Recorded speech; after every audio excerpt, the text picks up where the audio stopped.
Salam əziz dostlar, hər vaxtınız xeyir olsun. Bugün bizim yeni podkastımız çəkilişindəyik. Hal-hazırda sizin aparıcı qismində olan, yəni mən olmayacağam, Elnur bəydir. Avtotəmir AZ səhifəsinin aparıcısı, layihəsinin aparıcısı Elnur Əsəd. Düzdürmü, səhv etmirəmsə? Və qonağınız mən, Hüseyn Məmmədzadə, Qanunvericilik layihəsinin rəhbəri.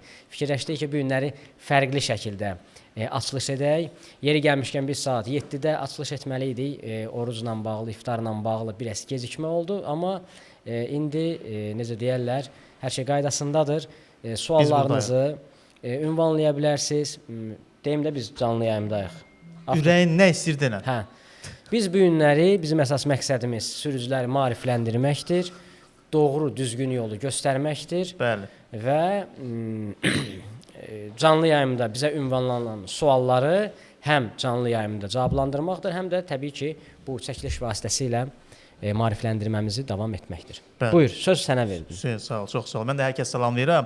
Ümumiyyətlə, Hüseynlə bir yerdə bizim çox efirimiz olub. Həm radio efirlərdən, həm də elə bu canlı yayımlardan biz izləyənlər olub ki, düşünürəm ki, bildiyimiz qədərlə sizə kömək edə bilirik. Əslində, mən də Hüseynin sayəsində öyrənirəm. Qanunvericilik layihəsinin rəhbəridir Hüseyn dostumuz və yol hərəkət qaydaları, cərimələrlə bağlı nə sualınız varsa, rahat suallarınızı yönləndirin. Bu elə bir mövzudur ki, əslində, geniş bir mövzudur. Yəni, bu mövzu olduğu təqdirdə bizim suallar dayanmır. Yəni adamlar istəyirlər Radio Yadvagərin nə qədər zəng gəlirdi. Yəni biz efirin sonuna qədər dayanmırdıq. Suallara cavab verirdik. Hətta efirin sonuna çatdıra bilmirdik bəzi sualları. İndi elə ona görə də efirin əvvəlindən sualları verin ki, biz sizin suallara çata bilək, onun ətrafında danışa bilək, sizə kömək edə bilək. İndi canlı yayımdan bizə təbii ki yazacaqlar, amma rahat yollarından biri bizim nömrəyə yazmaqdır. 050 505 55 25 nömrəsinə 050 505 55 25. Bax bu nömrənin WhatsApp-ına yazırsınız. Yazılı, səsli mesaj fərq eləmir, göndərirsiniz. Onları da biz səsləndiririk ki, artıq bizim mesajımız var. Belə anlayıram və onları da mən təbii ki yavaş-yavaş səsləndirəcəm. Deməli, qardaş salam. Avtomobilim mənə Generalni Davernus ilədir yazır. Yəni baş etibarnamə ilədir deyir. Nömrəni maşının üstündə saxlamaq üçün avtomobilin sahibi ərizə verməlidirmi? Xahiş edirəm mənə kömək göstərin, köməkli edin deyə bax belə bir. Bu sualı bəlkəmdə gün ərzində bizə çox adam verir və burada yanlış bir məlumat var ki, generalni etibarnaməsi olan şəxslərə deyirlər ki, əgər sən maşını kiminsə adına keçirirsənsə, maşının mülkiyyətçisi deyilsənsə, yəni generalni etibarnamə, sərəncam vermə hüququ olan etibarnamə ilə avtomobili idarə edirsənsə, mütləq qaydada avtomobilin sahibi ərizə yazmalıdır ki, mən bu nömrənin filan kəsin adına keçməsinə etiraz etmirəm. Bu tələb qanunvericilikdə yoxdur. Çünki generalni etibarnamə bizə bütün səlahiyyətləri verir. Maşını satmaq, ipotekaya qoymaq, bağışlamaq və s. və ilaxır. Eynilə nömrə dövlət qeydiyyat nişanı şəxsə, fərdə bağlı olan bir belə deyim, əşya deyil. Nömrə maşına bağlıdır. Maşın isə bağlıdır şəxsə. Əgər mən generalni etibarnamə sənə verirəmsə və bütün səlahiyyətləri sənə ötürürəmsə, bu deməkdir ki, sən mənim həmin o sənə verdiyim etibarnamə əsasında maşın və maşına bağlı olan qeydiyyat nömrəsi ilə, dövlət qeydiyyat nişanı ilə istənilən hərəkətlər eləyə bilərsən. Maşını istənilən şəxsin adına keçirə bilərsən. Nömrə qarışıq. Əgər həmin şəxs nömrəni istəmirsə, nömrə maşının üzərindən çıxarılır, verilir dövlət yol polis idarəsinə, qeydiyyat imtahan idarəsinə və həmin şəxs özünə təzə nömrə götürür. Yəni, maşının mülkiyyətçisindən hər hansısa bir razılığa ehtiyac yoxdur. Belə, bu suala cavab vermiş olduq və digər mesajımız nə ilə bağlıdır? Nömrəsinin son 4 rəqəmi 3737. Salam, axşamınız xeyir, hər vaxtınız xeyir. Mercedes, deməli C300 model 4 ədəd sport yay qoymaq istəyirəm. Cəriməsi varmı? Bir də əlavə sual da var. Bir də AMG ön demək, arxa qabaq buferini dəyişmək istəyirəm, cərimə oluna bilərəmmi deyə. Həm sport yay ilə bağlı, yəni arasında bildiyimiz Peugeot ilə bağlı sual verir. Həm də ki, buferin dəyişilməsinə bağlı. Deməli, yəni, bir tuning eləmək istəyir də avtomobil. Ümumiyyətlə, sport tipli yayların avtomobilə quraşdırılması qadağandır deyə bir məqam yoxdur qanunvericilikdə.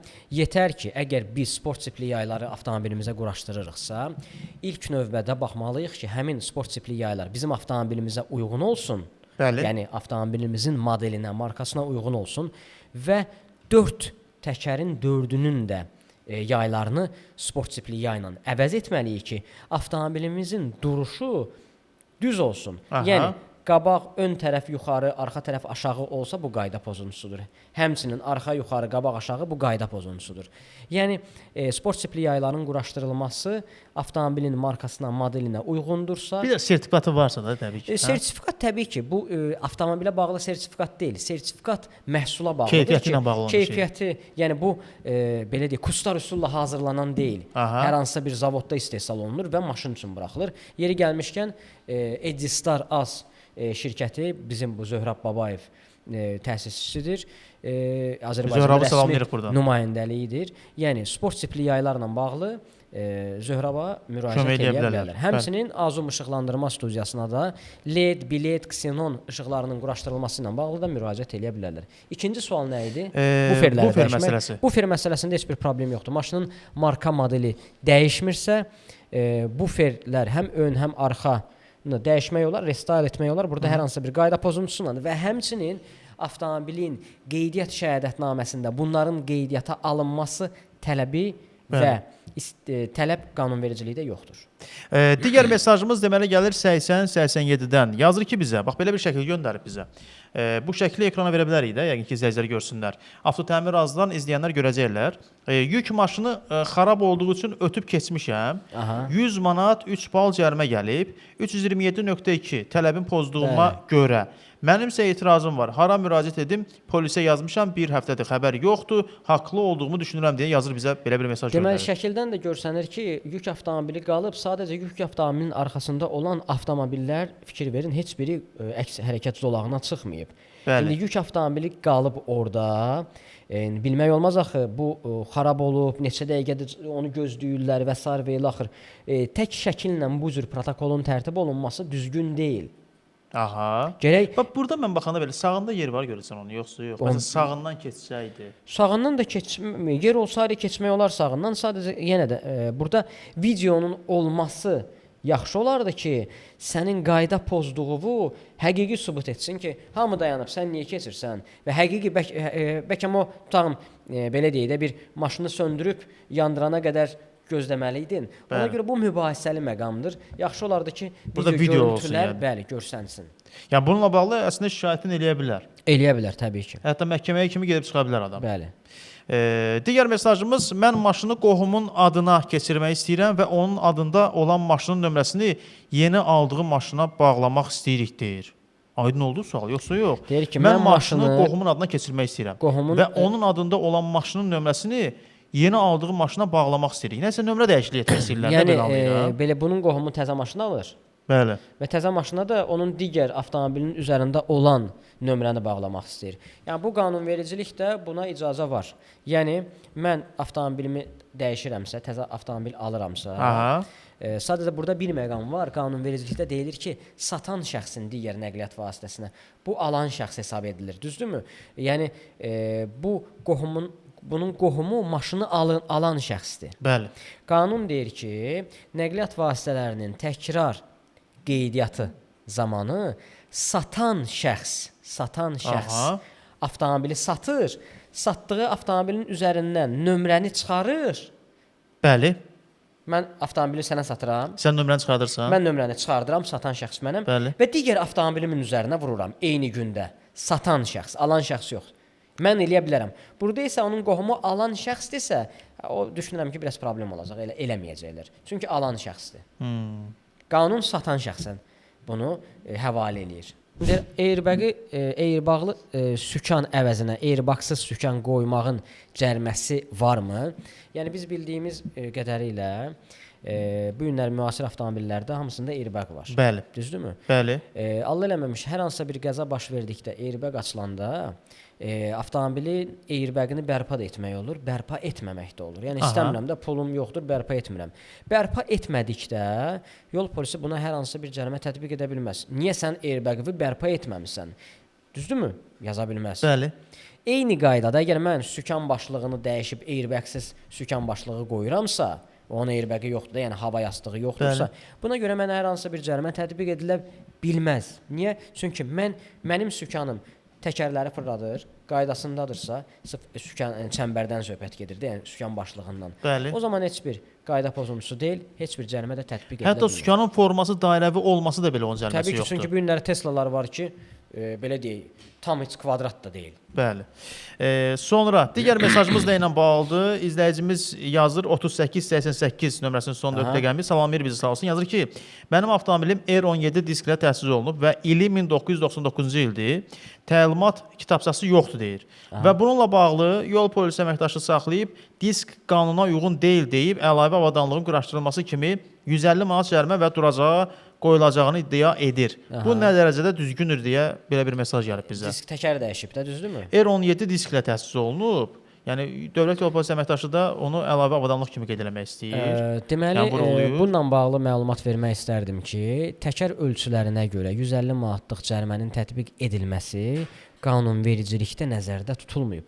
Qanunvericilikdə İnzibati Xətalar Məcəlləsinin 342.2.2-ci maddəsində normativ tələb pozulmaqla avadanlığın quraşdırılması və dəyişdirilməsindən söhbət gedir.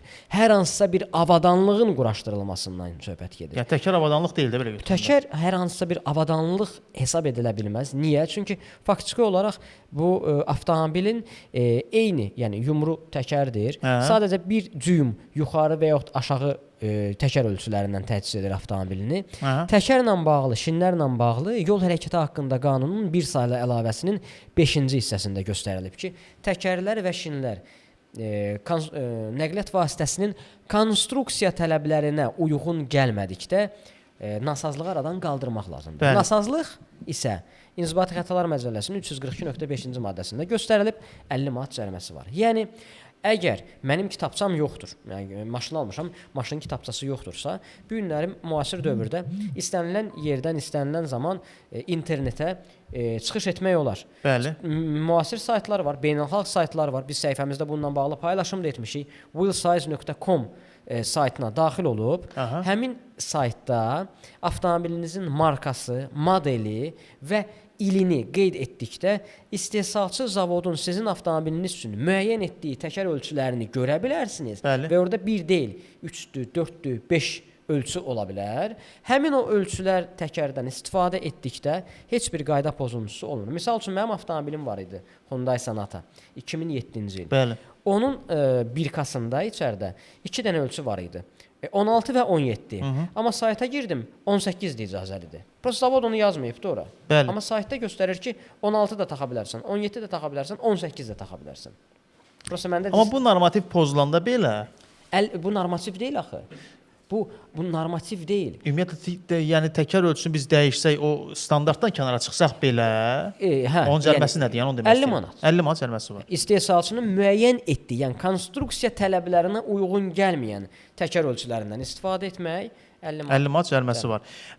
Sonra burada izləyicimiz yazmış da bizə o avtomobil alan şəxsin nömrəsini dəyişməklə bağlı. Yaxşı, maşını adına keçirəndən bir müddət sonra özü nömrəsini dəyişə bilərmi? Nömrənin dəyişdirilməsi üçün alqı-satqı olmalıdır. Yəni mən elə-belə gəlib istəyirəm nömrəni dəyişim deyə qanunvericilikdə bir şey yox. Düzdür. Daxili İşlər Nazirliyinin səhv etmirəmsə təlimatı olmalıdır və həmçinin əsasnamə var idi ki, istənilən şəxs istədiyi vaxt dövlət qeydiyyat nişanlarını dəyişdirə bilər. Hüququ var. Amma bu hüquq hal-hazırda heç bir vətəndaşda belə deyək, təmin olunmayıb. Bəli. Təlimatda göstərilib ki, mən Hüseyn, sən Elnur istədiyin vaxt gedirsən, deyirsən ki, mən nömrəni dəyişmək istəyirəm. Bəli. Bu nömrəni istəmirəm. Saytda hər hansısa bir nömrə varsa, mən bu nömrəni istəyirəm, əgər açıqdırsa. Və rüsumu ödəyib dəyişə bilirsən. Amma əfsuslar olsun ki, reallıqda bu hüquq vətəndaşlara verilməyib. Yəni odur ki, yəni nömrənin dəyişdirilməsi üçün tələb olunur ki, sən alqı-satqı et. Alqı-satqı edəndə nömrəni dəyişə bilərsən. Daimi izləyicimiz Hüseyn bəy bizi salamlayır, sağ olsun. Necəsiz deyir? Çox sağ olun. Hüseyn qardaşa yazdığı kimi oxuyuram. Aqromlu salamlar deyir. Minnətdaram. Adaşındır. Eşitdim ayın axırına kimi avtotəmirdə kampaniya var. Avtotəmirdə bir çox vaxt kampaniya olur, dəyərli sürücülərimiz. Avtotəmir yağ dəyişmə mərkəzinə yaxınlaşaraq avtomobilinizin yağ dəyişməsini həyata keçirə bilərsiniz. Həm də filiallarımızdan biri 7-24 fəaliyyət göstərir. Yəni gecə saat neçədə istəyirsiniz, yaxınlaşın, problem yoxdur. Avtomobilin yağ və maye sistemi orada dəyişilsin. Marka da soruşursunuzsa Çıxardı onu. Havoline. Buradadır, dostumuz buradadır. Havoline yağı ilə rahat avtomobilin yağını da dəyişə bilərsiniz ki, buradan biz izləyicilərə də məlumat vermiş olaq. 7/24 fəaliyyət göstərən yağ dəyişmə mərkəzimizin isə nömrəsi belədir. 050 444 55 35. Bax bu nömrə ilə əlaqə saxlaya bilərsiniz. 050 444 55 35 nömrəsi ilə. Sonra gələn mesajlara baxaq o zaman. Burada bir dənə maraqlı sual var. Deyir ki, Bəli. əgər mən avtomobilimdə ön nömrəni çıxartsam, patpresə qoysam, maşını duracağa apara bilərlər. İstərdim bu sualı sən cavablandır. Mən əslində nömrənin yerinə görə bilirəm ki, onun cəriməsi yoxdur. Sırf partpres alın şüşəsi olmağına görə demirəm. O bufer hissəsi var ha öndə, ortada olmalı deyə bir anlayış yoxdur. Sağda da ola bilər, solda da ola bilər. Cərimə meydançasına apara bilərlər məni. Mən elə gəlir ki, yox. Düzdür. Düz cavab verdin. Bilirəm də bu işləri. Apara bilməzlər. Sadəcə 40 manat cərimə yazıla bilər ki, nömrə yerində deyil. Vəssalam. Vəssalam. Amma cərimə meydançasına aparılma məsələsinə görə bəzi bir neçə nüans var. Nə zaman apara bilərlər? Orada hansıdır məsələn məqamlar? Ümumiyyətlə nə zaman sizin avtomobiliniz cərimə meydançasına aparıla bilər? İnzibati xətalar məcəlləsinin 96-cı maddəsinin 1-ci hissəsində konkret olaraq göstərilib ki, avtomobil hansı hallarda cərimə meydançasına yerləşdirilə bilər. Bəli. Və cərimə meydançasına yerləşdirilməmişdən qabaq mütləq qaydada nəqliyyat vasitəsinin hərəkətdən kənarlaşdırılması barədə protokol tərtib olunmalıdır. Qanunvericilik bunu deyir. Mən bunu evdə oturub yazmamışam ki, bu qanundur. 7 hal var. 7 haldan 6-sı minik avtomobillərinə aiddir. Bir hal isə yük avtomobillərinə aiddir. Bəli. Gəlin elə mən bu podkast çəkiliş vasitəsilə bir-bir deyim. Birinci hal odur ki, əgər nəqliyyat vasitəsini idarə edən şəxsdə və ya onunla gedən hər hansısa bir sərnişində nəqliyyat vasitəsini idarə etmək hüququ olmadıqda, yəni sürücülük vəsiqəsi yoxdur. Bəli. Və ya nəqliyyat vasitəsinə sahiblik hüququ olmadıqda. Bəli. Sahiblik hüququ nədir? Ya general etibarnaməsi yoxdur, ya sürmə etibarnaməsi yoxdur, ya maşının mülkiyyətçisi deyil. Yəni hər hansısa bir sənəd yoxdursa, prava yoxdur maşını sürənin, etibarnamə maşın gedir duracağa. Bəli. İkinci, nəqliyyat vasitəsinin dövlət qeydiyyat nişanları yerində olmadıqda, ya demir ha, birinin yerində olmadıqda, yerində yox, ümumiyyətlə olmadıqda. Ümumiyyətlə olmadıqda. Yoxdur. Yəni biri varsa, biri yoxdursa. Biri varsa, biri yoxdursa, yəni biri məsəl bir var sən qoyursan onu baqaja, getmir 40 manatdır. Qoyursan patpresə, getmir 40 manatdır. Amma nömrəni atmısan evə. Aha. Nömrəsiz maşın sürürsənsə, yox, biri var üstündə. Biri var, amma biri də evdədir. Bəli. Maşında deyil. Bəli. Gedir maşın cərimə meydançasına. O amma avtomobilin üzərində olmalıdır. Olmalıdır. Hə, tamam. Hansısa bir hissəsində olmalıdır yəni. Sonra əgər dayandırılmış nəqliyyat vasitəsində ban nömrəsi, mühərrik nömrəsi və yaxud da ki, rəngi texpasportda göstərilən məlumatlarla üst-üstə gəlmirsə. Aha. Bəzən olur ki, motor dəyişdirilib, amma qeydiyyata alınmayıb. Yol polisi saxlayır, yoxlayıb görür ki, motor fərqlidir, amma texpasportda fərqlidir. Bəli. Buna görə maşın qoyulur duracağa. 4-cü kateqoriya içkilidir bildiyimiz kimi. Psixotrop və yaxud da ki, alkoqol qəbul edib bu sərxoş vəziyyətdə nəqliyyat vasitəsini idarə edən şəxslərin bir mənalı şəkildə avtomobil cərimə meydançasına gedir. O da o halda gedir ki, burada bir balaca bir nüans var. O halda gedir ki, əgər sən sərxoşsan, maşını içmisən, maşını sərxoş vəziyyətdə idarə edirsən. Polis saxlayır, deyir ki, maşın gedir Ştrafnoya. Sən isə bir dəqiqə gözlə. Mənim yanımda dostum var, Hüseyn. Onun da pravası var. Mən maşının mülkiyyətçisiyəm, sən və yaxud generallə ilə sürürsən və yaxud da etibarına sürmək üçün fərq etməz. Deyirsən ki, mənim dostum yanımdadır, pravası da var. Kateqoriyası da uyğundur. Onda maşın cərimə meydançasına getmir. Amma məni sürə-sürə tutub da adam. Səni sürə-sürə tutub. Onun da cəriməsi var onun. 400 manat 5 bal cərimə tətbiq edilir. Amma yerimizi dəyişirik, sən sürürsən, başlayırsan. Mən sürüb gedirəm, bəli. Və yaxud da ki, idarə etmə hüququ 6 aydan 1 ilə qədər məhdudlaşdırılır, onu da məhkəmə qərar verir. Və bu da necə olur? Qərarsız protokol tətbiq olunur. İş göndərilir məhkəməyə. Məhkəmə qərar çıxarır ki, 400 manat 5 bal qüvvədə qalsın, gersən cəriməvi ödəyirsən 360 manatı. Yox, məhkəmə qərar çıxarsa ki, yox, cəriməni ləğv elə, qoy idarə etmə hüququ məhdudlaşdırılsın, o zaman sən 6 aylıq, minimum 6 aylıq sənin pravan, belə lorullə deyək, dişeniyə gedir. Bəli. Bu 4-cü idi. Sonra? 5. Sənin ödənilməmiş cərimən var. 3 ay keçib, maşına həbs qoyulub, məlumat verilir ki, filan maşını harada görsəniz saxlayın. Bəli. Səni saxlayırlar, deyirlər ki, sənin ödənilməmiş cərimən var. Sən Bəli. yadından çıxıb da xaricdə olmusan, unutmusan, bilmirsən. Aha. Deyirsən bir dəqiqə gözlə. Əgər sən proqrama daxil olursansa, onlayn qaydada cəriməni dərhal yerində ödəyirsənsə, Bəli. sənin maşının cərimə meydançasına gedə bilməz. Çünki bu günləri belə müxtəlif proqramlar var, bankın tətbiqləri var. Girirsən, fin kodu yazırsan, sənin adına olan cərimələr çıxır. Avtomobilin ödənilməmiş cəriməsinə görə niyə saxlayırlar? Və sual verim, niyə saxlayır polis səncə? Yəni cəriməni ödə də. Saxlayır. Məqsəd odur ki, Bəli. Elnur, sənin ödənilməmiş cərimə var. Ödəyirsən, deyirsən yox, ödəmirəm. Onda maşın gedib cərimə. Apar. Amma yox ödəyirsənsə, ödəyirsənsə deyirsən ki, mən cəriməni onlayn ödəyəcəm. Ödədin, baxır sistemə ki, ödənildi. Vəssalam, maşın buraxılır. Və ən əsası 6-cı, hə? 6-cı Bəli. bu deyirləri normativ tələb pozulmaqla avadanlığın quraşdırılırsa, dəyişdirilirsə, xüsusi çox avazlı səs siqnalları quraşdırılırsa, sayrışan işıq quraşdırılırsa və plonka çəkilirsə avtomobilə və bu nasazlıqları, sadaladığım nasazlıqları yerində aradan qaldırmaq mümkün deyilsə, gedir. Misal üçün, sən bizə qanunvericilik icazə verir ki, avtomobilin arxa şüşələrinə plonka çəkə bilərsən. Bəli. Jalüzə çəkə bilərsən. Amma ön patpresə və sürücüdən sağda və solda olan şüşələrə plonka çəkilmək olmaz. İstəyirsən şəffaf olsun, olmaz. Qanun konkret deyir ki, olmaz. Əgər sən çəkmisənsə, yol polisi gəlir, aşkar edir ki, sən qabaq şüşəyə plonka çəkmisən. Deyir ki, sök. Deyirsən, yox, mən sökmürəm. Gedir maşın cərimə meydançasına. Yox, sökürəm. 150 manat cərimə yazılır. Maşın cərimə meydançasına getmir. Yəni yerində və yaxud da ki, FIFA siqnalı quraşdırırsan. Yerində aradan qaldırmaq olursa, özdə deyir, qanun müsadirə olunur ha.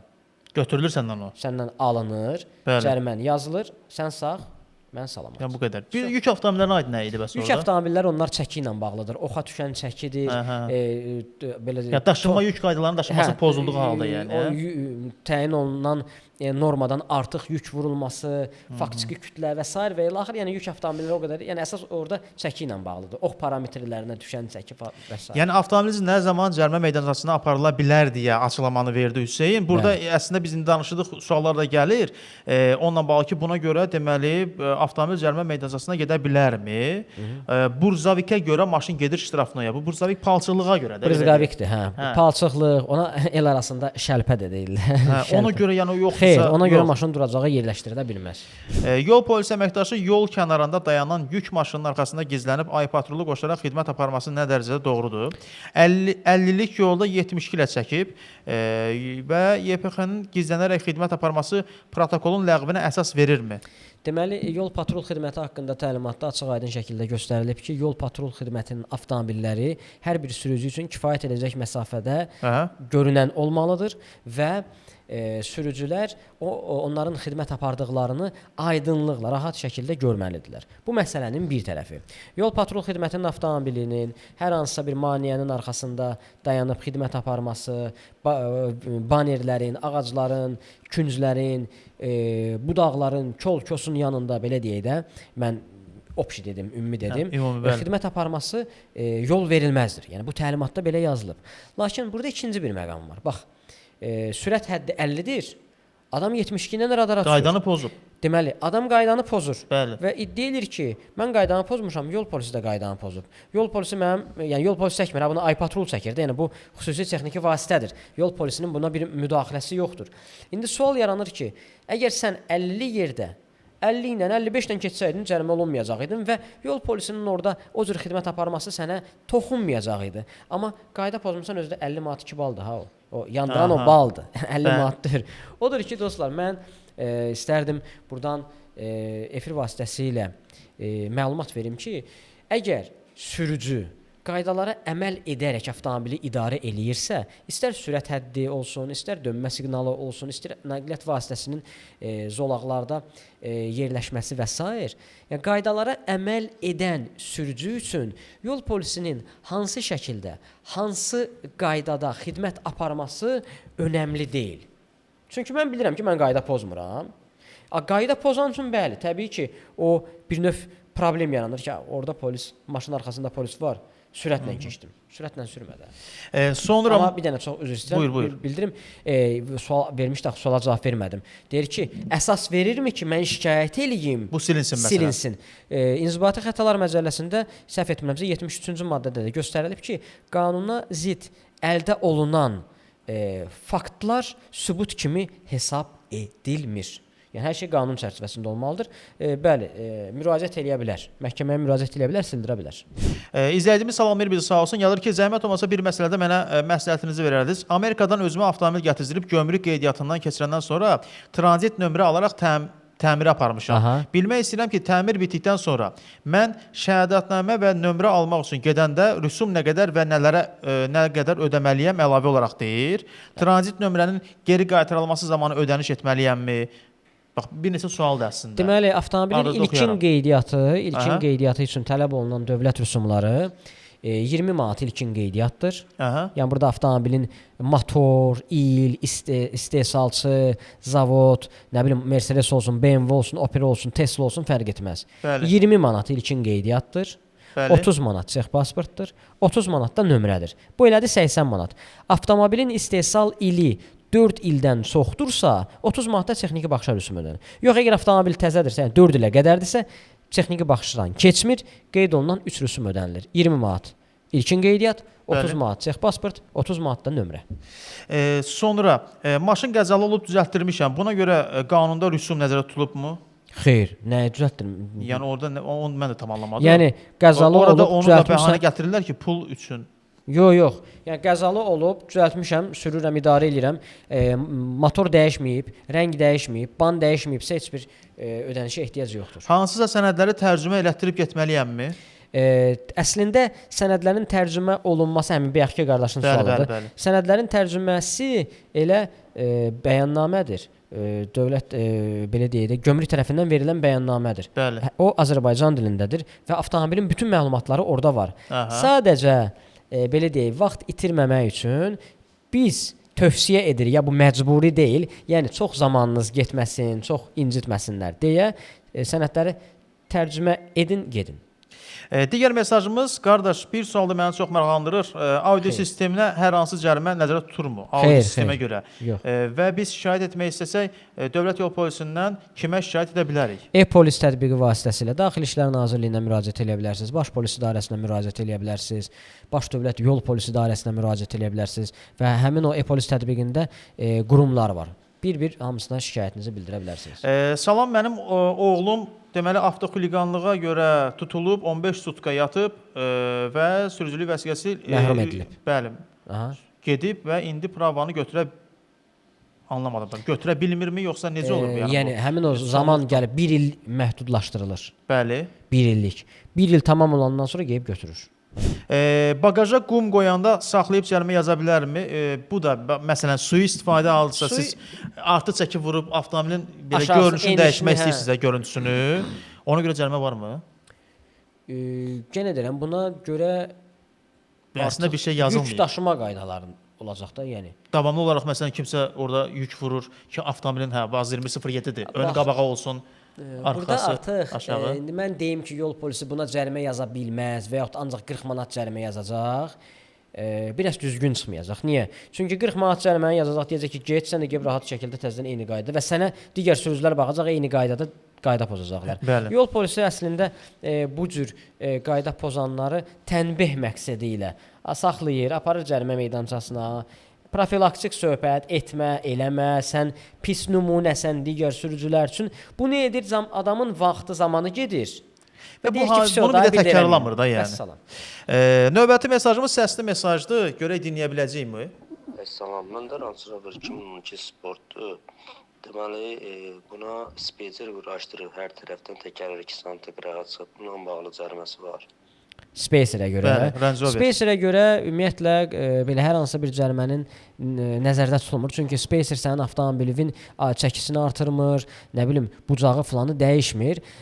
Amma yaxşı olardı ki, bu Spacer az var, səhv etmirəmsə, ora müraciət olunsun. Oradan rəsmi qaydada sertifikatlı Spacerlər verilsin və arayış, səhv etmirəmsə, verirlər ki, hər şey qaydasındadır, rahat idarə edə bilərsən. 9555-dən bir maraqlı mesaj gəlib.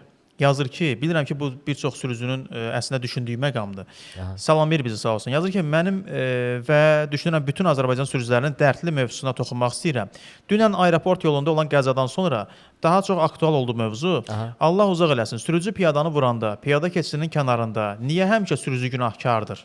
Sürücünün heç bir günahı olmasa belə, niyə qanun həmişə sürücüyə əks olur? Piyadanı üstün sayır.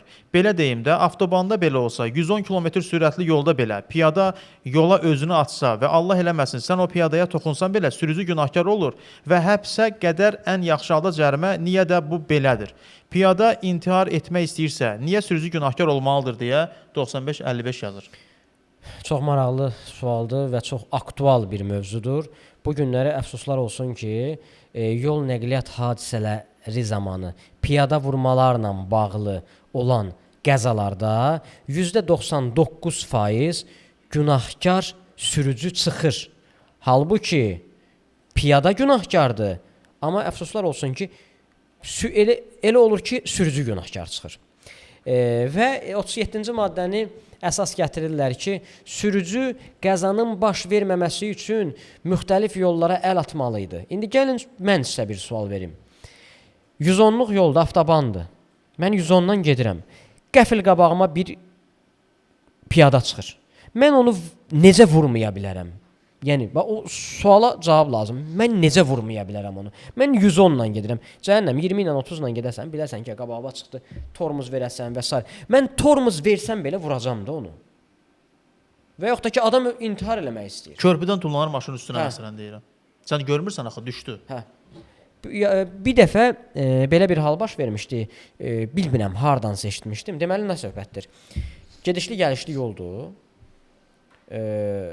Piyada yolu, piyada üçün nəzərdə tutulmayan yerdən keçir. Maşın yüksək sürətlə gəlir, piyadanı vurur. Piyada göydə fırlanır, yolun əks üstünə düşür. Düşənə yaxın bu birisi tərəfdən maşın gəlir, bunu vurur. Və günahı əks yoldan gələn sürücünün üstünə atırlar. Deyirlər ki, o göydə sağ idi. Yəni, təsəvvür edirsiniz, yəni bu heç bir məntiqə uymayan bir açıqlamadır. Birinci vurur. Piyada göydə Allah eləməmiş fırlanır, əks istiqamətdən gələnin şüşəsinə düşür və deyir ki, günah səndədir. Sən nə etməliydim ki? Belə sual ondadır ki, bax, nə etməliydim? Mən oturduğum, yoldan getdiyim yerdə kimsə piyadanı vurur, mənim üstümə atır. Deyir ki, o piyada Allah uzaq eləsin, o elə bir pas atırsan da, piyadanı sənə pas atır, deyir o göydə sağ idi deyə. Sən vurandan sonra. Sənsə günahkar. Təsəvvür edirsiniz. Yəni elə suallar var ki, əslində o cavab tapmaq olmur. O adamı yorur. Açığı bilirsiniz nə məsələdir? Bizim bu podkastı çəkməkdə məqsədimiz odur ki, sürücülərdən gələn suallar efirdə səslənsin və əminəm ki, bu cür məsələlər olanda əfsuslar olsun ki, bəzi şəxslər bunu çalışırlar, örtbastlıq eləsinlər. Nə bizim Daxili İşlər Nazirliyi bu barədə məlumatlı olsun, tam məlumatlı, nə Baş Dövlət Yol Polisi İdarəsi və əminəm ki, bu məsələ işıqlığa çıxanda, ictimaiyyətləşdirəndə həmin şəxslər lazımı cəzalarını alırlar. Nazirlik tərəfdən olsun, idarə tərəfdən olsun. Sadəcə bəzi o qara qüvvələr imkan vermir ki, yuxarıda olan səlahiyyətli şəxslər, bu məsələyə cavabdeh olan şəxslər tam ətraflı bu barədə məlumatlı olsunlar. Mən ancaq belə düşünürəm.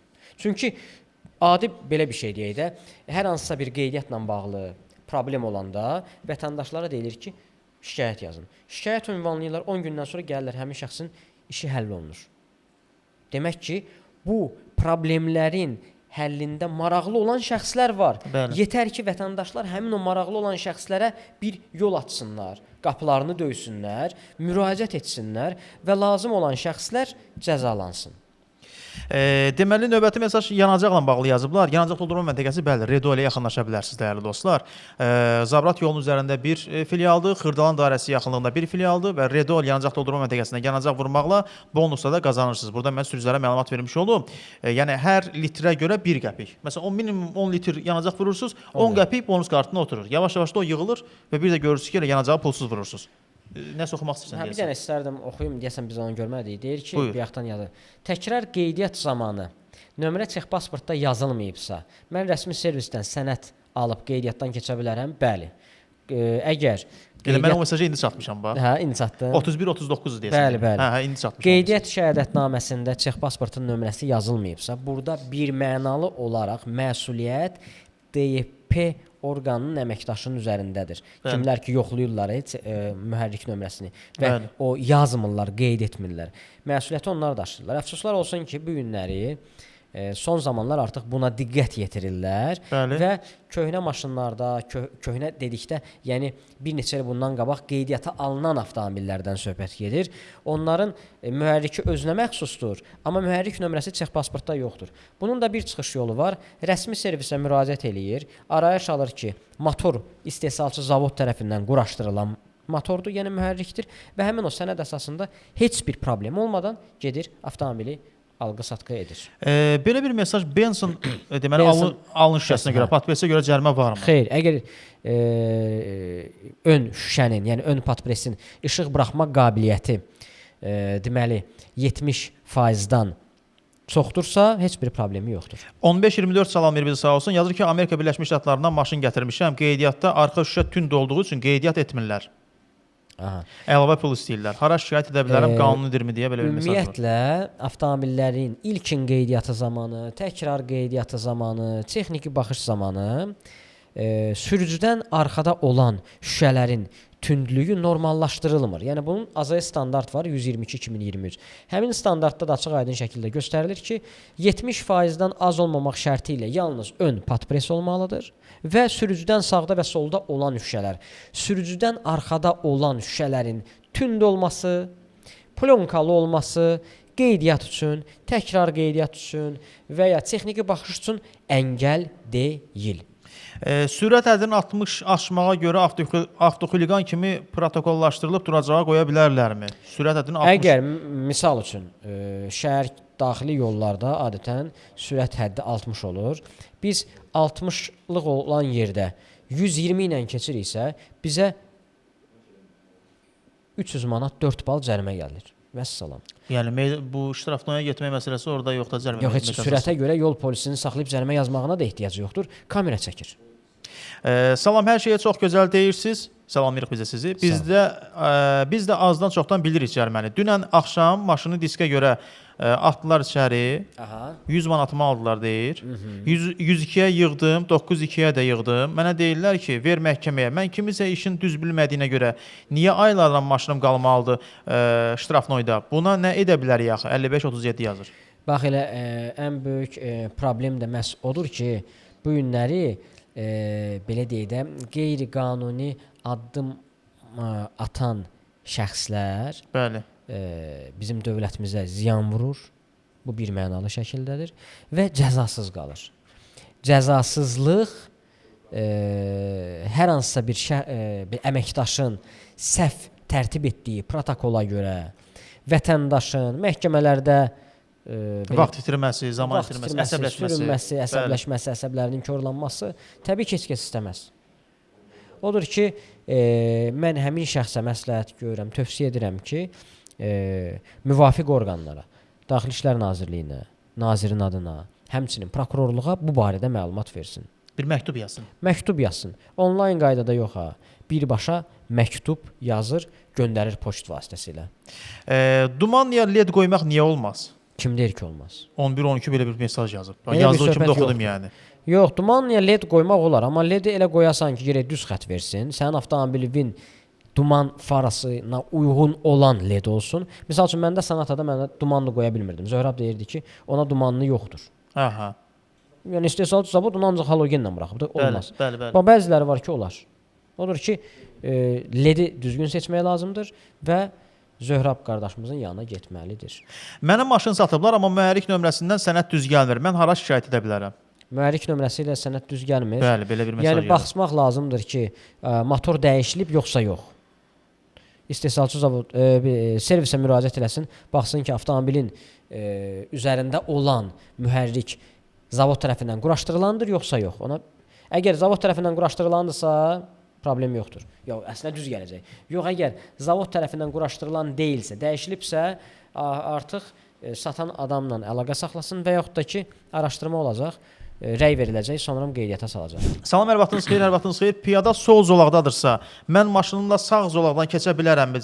Cəriməsi varmı? Zəhmət olmasa deyərsiz. Bir də ki, yol patrul inspektoru rayon yerinə istədiyi vaxtda saxlaya bilərmi, yoxlaya bilərmi? Tamam, ikinci məsələ, yəni istədiyi vaxt saxlayıb yoxlamaq məsələsi. Bir də bunu anlamadım mən. Söhbət gedirsə, piyada sol zolaqdadırsa, o bir sənədir. Piyada əgər yolun əks istiqamətində yola daxil olursa, mən isə yolun bu üzündəyəmsə, gedirəmsə, piyadaya hər hansısa bir maneçilik törətmirəmsə, piyada mənə görə dayanmırsa, hərəkət istiqamətini dəyişmirsə, heç bir qayda pozuntusu olmur. Tamam. İkinci məsələ, yol polisi istədiyi yerdə saxlayıb sənəd yoxlaya bilərsə, söhbət ondan gedirsə, biz bununla bağlı çəkiliş də etmişdik, yadına gəlirsə. Sənədlərin yoxlanılması yalnız stasionar postlarda olur. Yəni, nəqliyyat vasitəsini stasionar postlarda səbəbsiz saxlaya bilərlər. Saxla, sənədləri yoxlayıram. Hə. Amma yolda saxlayım, sənədi yoxlayım, qanunda elə bir şey yox. Salamlayır biz izləyici. Atego yük maşının arxa tərəfdə fara var, zavod. Arxaya verəndə yanır. Aha. Ona görə cərimə varmı? Arxa tərəfdə fara var. Fara zavod varsa, arxaya verəndə... Arxa tərəfdə fara deyəndə stopdur da, yəqin ki, oradakı. Bu anlamadım. Deyir, arxaya verəndə yanır. Yəqin bu şeydir. Onun niyə cəriməsindəki? Arxa hərəkət fənərindən söhbət gedirsə, yəni zavodskoydursa heç bir cəriməsi yoxdur. Biraz çox maraqlı gəldi. Digər mesajımız, məni qardaş bir nəfərə oxşatdılar. Şakrux xana. İnşallah ki, yaxşı adamdır. Sonra Salamir Ramil bəy bizi sağ olsun. Amerikanka maşına Amerikanka lampa 2 kontaktlı pavorotnik qoşmaq olarmı? Bugün Zöhrabla bağlı o qədər suallar gəldi ki, işi ilə bağlı. Zöhrabı da dəvət eləmişdik, o da gələ bilmədi. Zöhrab dedi ki, Hüseyn olan yerdə mən gəlmirəm. Bir də Hüseynlə nəfərə çıxmayacam deyil. Bunun məsələ ilə bağlı nə deyə bilərsən? Amerikanka maşına Amerikanka lampa 2 kontaktlı pavorotnik qoşmaq olarmı deyir. Amerikanka maşına, Amerikanka lampa. Ümumiyyətlə Amerikanka daimi yanandır. Pavorotniki yananda yanıb sönür, amma belə daimi yanır. Əgər zavodskoy özü gəlirsə elə zavodskoy. Bəli. Heç bir problem yoxdur. Sonradan qoşursa məsləhət görmürəm, etməyin. Baxın, ehtiyatçılarla bağlı detal axtaran bəlkə də hansısa bir izləyicimiz var. Status Avto mağazaları xidmətinizdədir. Sumqayıtda fəaliyyət göstərir. 20 yanvar küçəsində bir filialı var. Digəri yerləşir Yasamalda, Şərifzadə küçəsində və daha bir filial Babək prospektində yerləşir ki, Status Avto mağazalarına söhbət gedir. Və mən ehtiyatçısı mağazasının nömrəsində deyirəm. Kimsə istəyirsə əlaqə saxlaya bilər. Bizim adımızda deyin ki, Avto Təmirdən nömrə verdilər. Sizə endirim də etsinlər detallarla bağlı. 070 730 30 nömrəsini əlaqə saxlaya bilərsiniz. 070 730 30 və qayıdıram mesajlara. Səsli mesaj var. 1595 səsli mesaj göndərir. Mühərrik məndə dəyişilib, mən bilməmişəm, baxmamışam. Mühərrik dəyişiblər. Sənədlə də mühərrik nömrəsi düzgün gəlmir. Onu mən kimə deyə bilərəm, nə cür şikayət edə bilərəm ki, mənim bu işə baxılsın da. Yoxsa mümkün deyil, elə özüm Allahmış kimi olam sonra. Allah. Yoxsa baxılır bu işə. Yaxınlaşır Baş Dövlət Yol Polis İdarəsinə. Deyir ki, mənim avtomobilimin mühərriki dəyişdirilib. Mən bunu qeydiyyata almaq istəyirəm. Avtomobil saxlanılır, yəni götürülür həmin şəxsin əlindən sənədlərlə bir yerdə. Bəli. Təxminən 10-30 gün ərzində araşdırma aparılır ki, bu qoyulan mühərrik oğurluqdurmu, qaçırılmış nəqliyyat vasitələrinin üzərindən gəlib, yoxsa yox. Həmin o 30 günün tamamında cavab gəlir ki, sizin avtomobilinizə quraşdırdığınız, qoyduğunuz mühərrik məqsədə uyğun hesab edirəm. Yəni rəy verilir. Həmin o rəy əsasında 30 manat çex pasport, 30 manat da texniki uçot göstəricilərin dəyişdirilməsinə görə rüsum ödənilir, yəni 60 manat qeydiyyata alınır. Vəssalam. İndi burada bir mesaj da var. Baxın, bir qısa cavab istəyəcəm səndən. Yazır ki, izləyicimiz, qardaş bizdən danışır, bizdədir bu qiymətlər. Əslində bu məsələni mən bilirəm də, bunu müşahidə eləmişəm. Hüseyn də çox vaxt köməklik edir, yəni məlumat verir, informasiyalar köməklik göstərir. Və bununla qanuni gedib bütün proseslərdən rahat keçə bilirsiniz. Əgər qanunu bilirsinizsə, doğrudan da bu sizin üçün rahat olur. Bu nə qiymətləri deyir? Ümumiyyətlə sən burada qanundan danışırsan da, məsələn, qiymət tərəfləridir, məsələn, rüsumlar budur, qiymət budur. Adam deyir ki, bizdən danışır, yəni bizdə bu mümkün deyil demək istəyir. Bir də görsən, kommentariyalarda yazır ki, Amerikadan danışır, nə bilim, Avropadan danışır. Xeyr, yəni biz bunu Bax bir nəfər yazmışdı sənə. Nə yazmışdı? Dedin ki, sizin Biraz var dedi ki, bizim video elə canlını açanda həmin qardaş yazdı ki, sizin videolarınıza baxıb 61 manata gəlib maşına forum elədim öz adıma. Yəni qayda qanunu biləndən sonra siz artıq qanunu bilirsiniz, açıqlama verirsiniz, danışırsınızsa, inan ki, qarşıdakı adam sizdən başqa bir şey tələb edə bilməyəcək. Mən maşını yeni modelə yığdırmaq istəyirəm. Qanunda buna icazə varmı? 1919 yazır. Yeni model dedikdə hansı marka model modeldən söhbət gedir? Dəyişirsə, qeydiyyata alınmalıdır. Yox, əgər tutağım 2007-nin sanatasını 2010-un sanatasına yığırsansa, məsələn buferlər dəyişir, fara biləsi enilənir və s. heç bir problemi yoxdur, qeydiyyata ehtiyac yoxdur. Toy karvanı zamanı maşın bəzədilib, nömrə tül altında tam görsənmir. Nömrə ancaq yerindədir. Cərimə nə qədərdir? 60-68 yazır. Bunu yadıma gəl, bir dəfə də demişdik. Bəli. İndi bir dənə qəsdən yox, belə deyim də. Bilərəkdən nömrəni örtürsənsə 500 manatdır cəriməsi. Amma tül oynayır, tül küləh vurur. Oynayıb düşürsə, yol polisi saxlayırsa xəbərdarlıq etməlidir ki, sənin də şad günündür, başa düşürəm, amma tülü elə ki, nömrənin üstünə örtməsin. Çünki bu bilərəkdən olunan bir şey deyil. Amma yox, bilərəkdən konkret tülü bağlayırsansa, üstünə belə bağlayırsansa ki, nömrə oxunmasın, bunun cəriməsi 500 manatdan 800 manata qədərdir. Ona görə maşın duracağa getmir. Salam, axşamınız xeyir, hər vaxtınız xeyir. Mülki etibarnamə ilə maşın sürürəm. Bəzi yol polisləri buna görə etiraz edir. Bu nə dərəcədə doğrudur? Nə, mülki etibarnamə ilə maşın sürür? Yox, yol polisləri buna etiraz edir dedikdə, əgər mülki etibarnamə ilə avtomobil idarə edirsinizsə və mülki etibarnamənin üstündə, yəni etibarnamədə nəqliyyat vasitəsini idarə etmək hüququ olduqda idarə etməyi verirəm, səlahiyyətini verirəm sözü varsa, idarə eləyə bilər, heç bir problemi yoxdur. Yenə deyirəm, mülki etibarnamədə nəqliyyat vasitəsini sürücülük hüququ olduqda idarə etmək cümləsi varsa, idarə edə bilər. Bu alın şüşəsindən nömrə qoyulmağı ilə bağlı orada yazmışdılar, indi burada görürəm bizə WhatsApp-da yazıblar. Maşın ön nömrəsini çıxardıb patpresə qoyub şəhərdə elə sürsəm diqqəti özünə cəlb etməkdən və yaxud cərimə. Radardan yayınma. 40 manat cəriməsi var. 40 manat cəriməsi var. Vəssalam. Salam 3 məhərrik maksimadır. Aformotu nə qədər tutur? Necə? 3 məhərrik maksima. 1997-ci il. 10 ildən yuxarı olacaq, amma onu gərək bizim Instagram səhifəmizdə cədvəl var. Həmin o cədvəldə 3 motoru seçirsiniz. 10 ildən yuxarı orada göstərəcək. Ya mən onu dəqiq bilmirəm. 3 motor deyəsən 60 manat olmalı idi. Səhv etmirəmsə. Qanunacid səhifəsində Instagramda var yəni. Əsas səhifədə elə birinci belə deyək də profilin ən başlığında o cədvəl var. Orada 4 dənə səhifədir. O cədvələ girib baxa bilər. Digər mesajımız hər vaxtınız xeyirli olsun, hər vaxtınız xeyir. Nəqliyyat vasitəsini idarə edərkən hərəkətdə olanda telefondan əldə tutub aşağıda nəyəsə baxırıqsa, bu polis tərəfindən görünürsə cərimə varmı? Bəli. Yəni telefondan istifadə sırf danışıq nəzərdə tutulur, yoxsa elə də olmaz? Telefon əldə saxlamaqla ondan istifadə etmək nə deməkdir? Yəni telefonu əlində saxlayıram, mesaja girirəm, zəng vururam, telefona cavab verirəm və s. Hərəkət zamanı bunu eləyirsənsə 50 manat cəriməsi var. Mən nəyə müşahidə elədim? Denən. Dövlət yol polisi əməkdaşı dayanmışdı. Bir xanım da avtomobil idarə edirdi. Xanım əməlli başlı bax avtomobili belə əlində tutub. Telefonu. Yuxarıda da, yəni kənardan baxanda mən də görürəm ki, əlində telefonla yazışa avtomobildə sürürdü. Düz yol polisinin yanından keçdi. Mən elə ki görürdüm kənardan ki gəlir. Dedim ki, yol polisi əməkdaşı 100% saxlayacaq. Saxladı. Saxlamadı.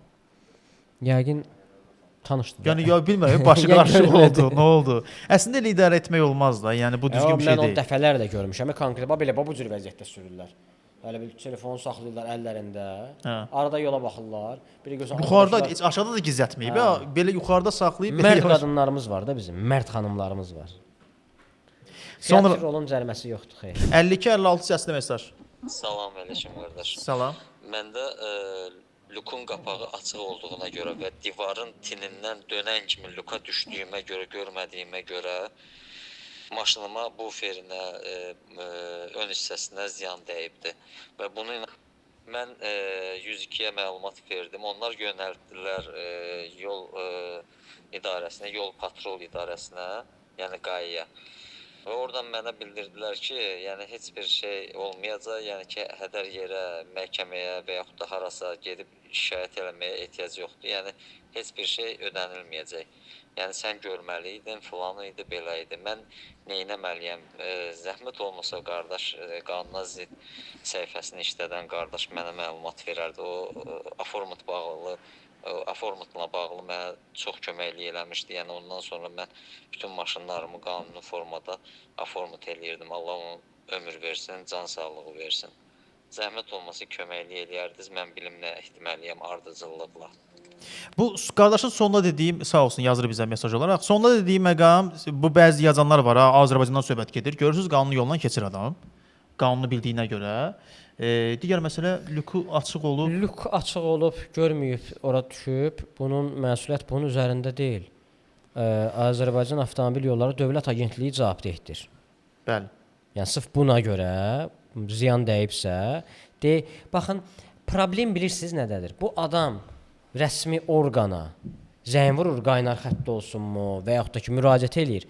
Oradan deyirlər ki, nəyə şikayət edirsən, onsuz da heç nə verməyəcəklər sənə, baş bağırır. Özünü yorma. Yəni, rəsmi qaydada, rəsmi qurumun əməkdaşı deyir ki, onsuz sənə pul verməyəcəklər, özünü yorma. Yəni, bu bilirsiniz, yəni, nətərsə deyim, bunu bu cür şəkildə demək olmaz axı. Əksinə, vətəndaşa izah olunmalıdır onun hüquqları, sən məhkəməyə müraciət elə, bu cür qaydada və s. sənin avtomobilinə dəymiş zərər həmin idarə tərəfindən qarşılanmalıdır. Məhkəməyə versin. Yəni, düşünməsin ki, mən məhkəməyə verəcəm, eləməyəcəklər. O, bir dəfə də bir nəfərin təkəri partlamışdı Quba yolunda. Verdi, məhkəməni unutdu. Çox adam əslində, məsələn, belə deyək də, özünü yormaq istəmir. Deyir ki, məhkəməyə gedəcəm, vaxtım gedəcək. Nəysə, mənim bu qalsın. Mənim bir dəfə bir məhkəmə işim oldu. Bəli. Onda mən mikro dalğalı soba ilə bağlı mənim bir məhkəmə işim oldu. O nə maraqlıdır? 8 aydan sonra mikro dalğalı soba qızdırmadı. Yəni mikrovalnovka bildiyimiz. 1 il zəmanətlə deməmişəm sənə. Yox. Deməli, mikro dalğalı soba almışdım. Aha. Bir Electronics-dən. Aha. Adını çəkməyəcəm. 8 aydan sonra başladı qızdırmamağa. Apardım, verdim servisə ki, bunu düzəldin. Bəli. Servisə verdim, 3 gündən sonra dedilər ki, düzəltmişik. Getdim, götürdüm, gəldim, qızdırıram, görüm yenə qızmır. Adətən 30 saniyə qoyanda suyu qaynar eləyirdi. İndi 2 dəqiqə saxlayırsam qaynar etmir. Aha. Apardım, ikinci dəfə verdim ki, siz bunu nəyini düzəltmisiniz? Dedi, yaxşı, qoy qalsın. İkinci dəfə də verdim. 2 həftə qaldı orada. 2 həftə, 21 gün mikrovalnovka qaldı servisdə. 21 gündən sonra zəng vurub dedilər ki, gəlin hazırdır. Aha. Gedib götürəndə dedim ki, gəlin yoxlayaq da düzəltmisinizsə gəlin baxaq. Stəkanı qoyduq. Dedim gəlin qızıraq. 30 saniyə qızmır. 1 dəqiqə qızmır. Dəqiqə yarım qızmır. 2 dəqiqə qızmır. Dedim bunu düzəltdiniz siz. 21 gündür bunun üçün əlləşirsiniz siz. Deyir yox. Yəni normalsı belədir. Deyirəm kişi, necə yəni norması belə? 8 ay bundan qabaq mən bunu alanda 30 saniyə qoyurdun, qızırdı. İndi 2 dəqiqədir, saxlayıram, mən qızmır. Onda deyir, götürün, sizin maşınınız var. Deyirəm, bəli. Aparın bunu, belə deyək, Samsungdur, apar Samsunga. Deyirəm, siz... Mən niyə aparıram ki? Servis, bu zəmanət kitabçasında yazmışsınız ki, əgər istehlakçı bunu bizim servisdən başqa yerə aparsa zəmanət qüvvədən düşür. İndi sən mənə öz dilinlə deyirsən ki, mən aparım bunu Samsungdursa Samsunga, aparmıram. Dedi, yox, onda biz belə eləyirik. Başım götürdüm, gətirdim evə. Qəşəng bir dənə video çəkiliş apardım. 2 dənə mikrodalğalı sobanı qoydum. Biri köynə, biri təzə. Bir dənə çəkiliş apardım. 2 dənə stəkan qoydum. 30 saniyə onu bunu. 30 saniyə işləyən mikrodalğalı soba qızdırır. Bunu 3 dəqiqədən sonra əlvi taxırsan o stəkanın içinə qızdırmır. Getdim bunların yanına. Verdim, dedim ki, ya düzəldirsiniz, yox, düzəltmirsiniz. Dedim, mənim pulumu qaytarın. Dedim, istəmirəm. 8 ay keçib. Dedim, bu mənim zəmanətimdir. İstehlakçı hüquqlarının müdafiəsi haqqında qanunu yüklədim, öyrəndim. Dedim ki, mənim pulumu qaytarırsınız, ya da təzə məhsul verirsiniz. Mənə deyir ki, bizim şirkətdir, bizim şirkətin öz daxili qanunları var. Qayıtdım, dedim, sizin daxili qanunlarınız o sizin özünüzə aiddir. Bu Azərbaycan Respublikasının qanunudur. Bilmirlər kimdən kəllə-kəllə gəlirlər. O üçün dedilər, nə istəyirsiniz eləyin, nə istəyirsiniz eləcə. Verdim məhkəməyə. Məhkəməyə verəndə iddia ərizəsini hakim oxuyur.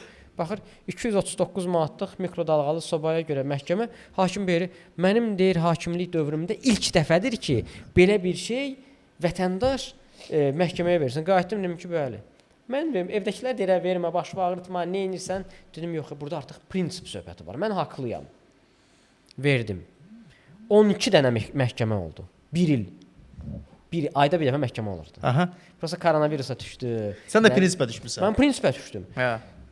4-cü məhkəmədə utdum. 4-cü məhkəmə. Aha. Dedilər ki, gəlin, hakim deyir ki, gəlin razılaşaq, biz vətəndaşa bir dənə təzə mikrodalğalı soba verin. Verin də mən razılaşdım.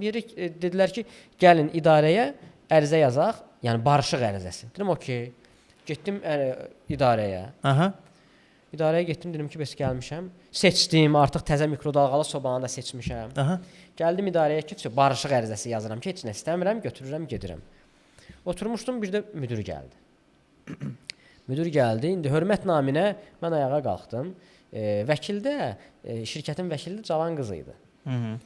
Vəkil, müdür gələndə ayağa qalxdım. Gəldi, keçdi, oturdu öz yerinə, qayıtdı qıza belə dedi. Buydu bizlə mikrodalğa söhbət eləyən, mikrodalğalı pet söhbət eləyən. Bu cürdə dedi, bu idi, yəni bu. Hə.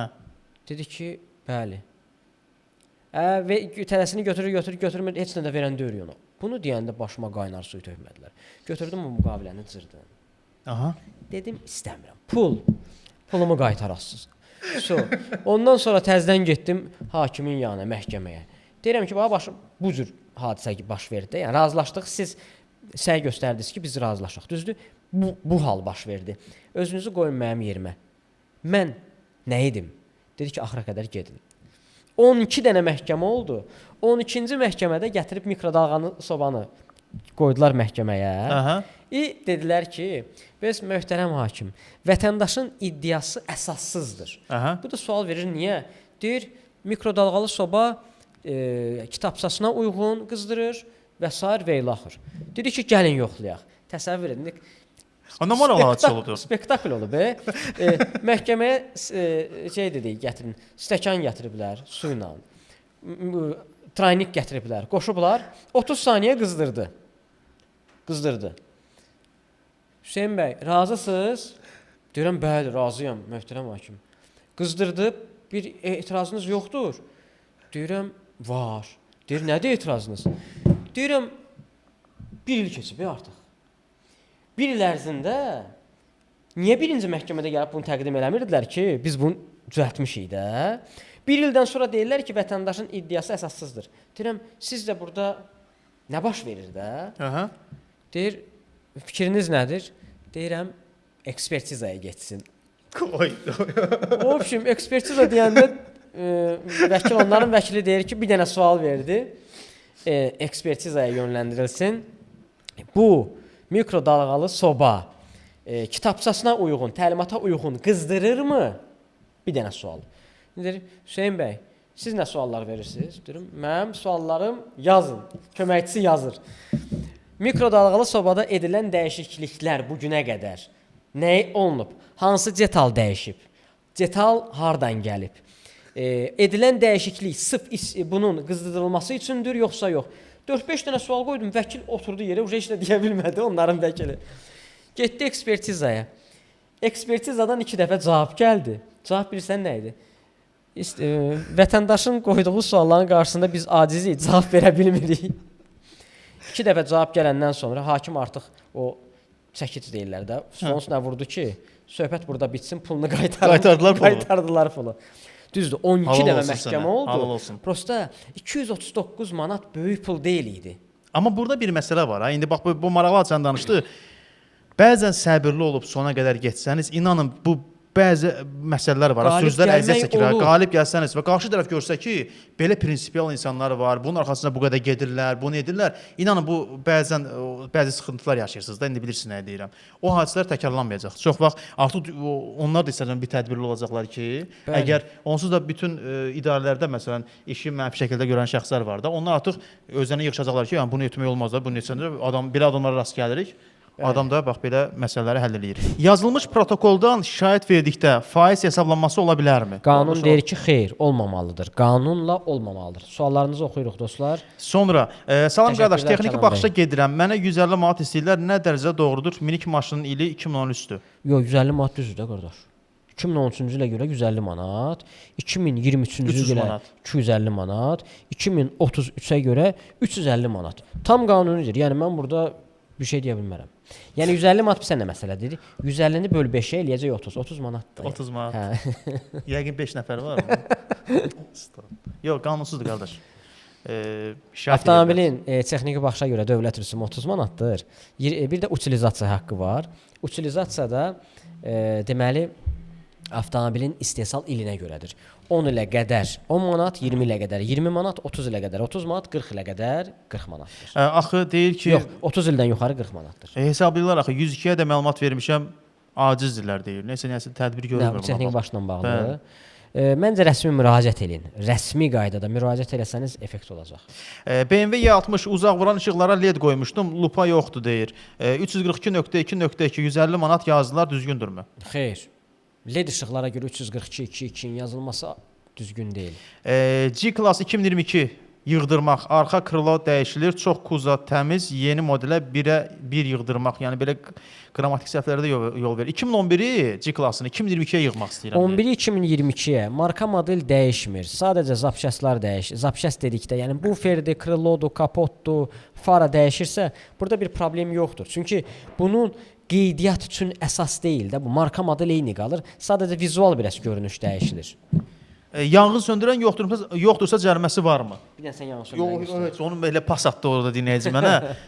İzləyici daha doğrusu. Bax bizdə yanğın söndürmə balonu var. Sən cəriməsi ilə bağlı bir məlumat ver. Nə ilə? Yanğın söndürmə balonu yoxdursa cəriməsi varmı deyə soruşur. Yanğın söndürən balonun olmamasına görə yol polisi cərimə yaza bilməz.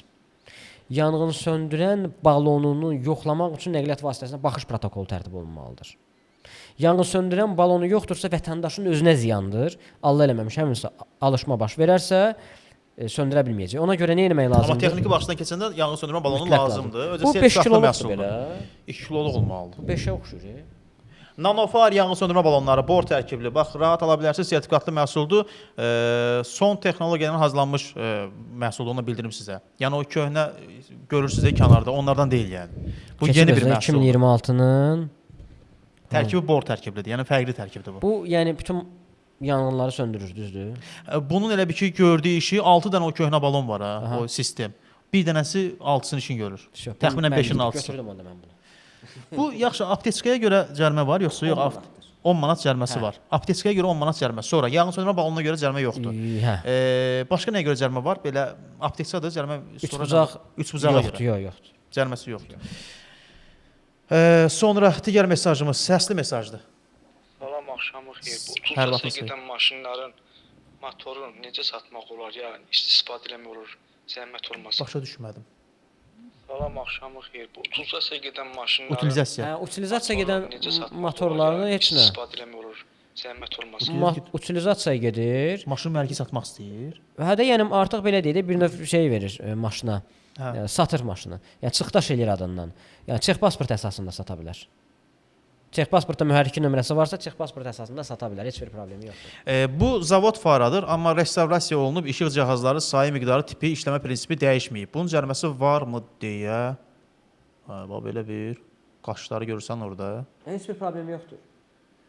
Bunun problemi yoxdur. Yox, yəni. olmamalıdır. Yoxdur.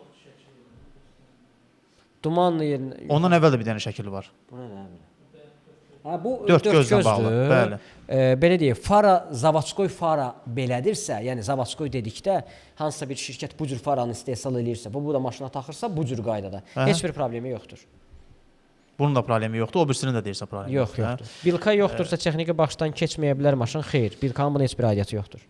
Salamlayırıq izləyici bizi, sağ olsun. Mənim maşınım Y200-dür, paxlava, onu 2014-də yığılıb, onun cəriməsi varmı?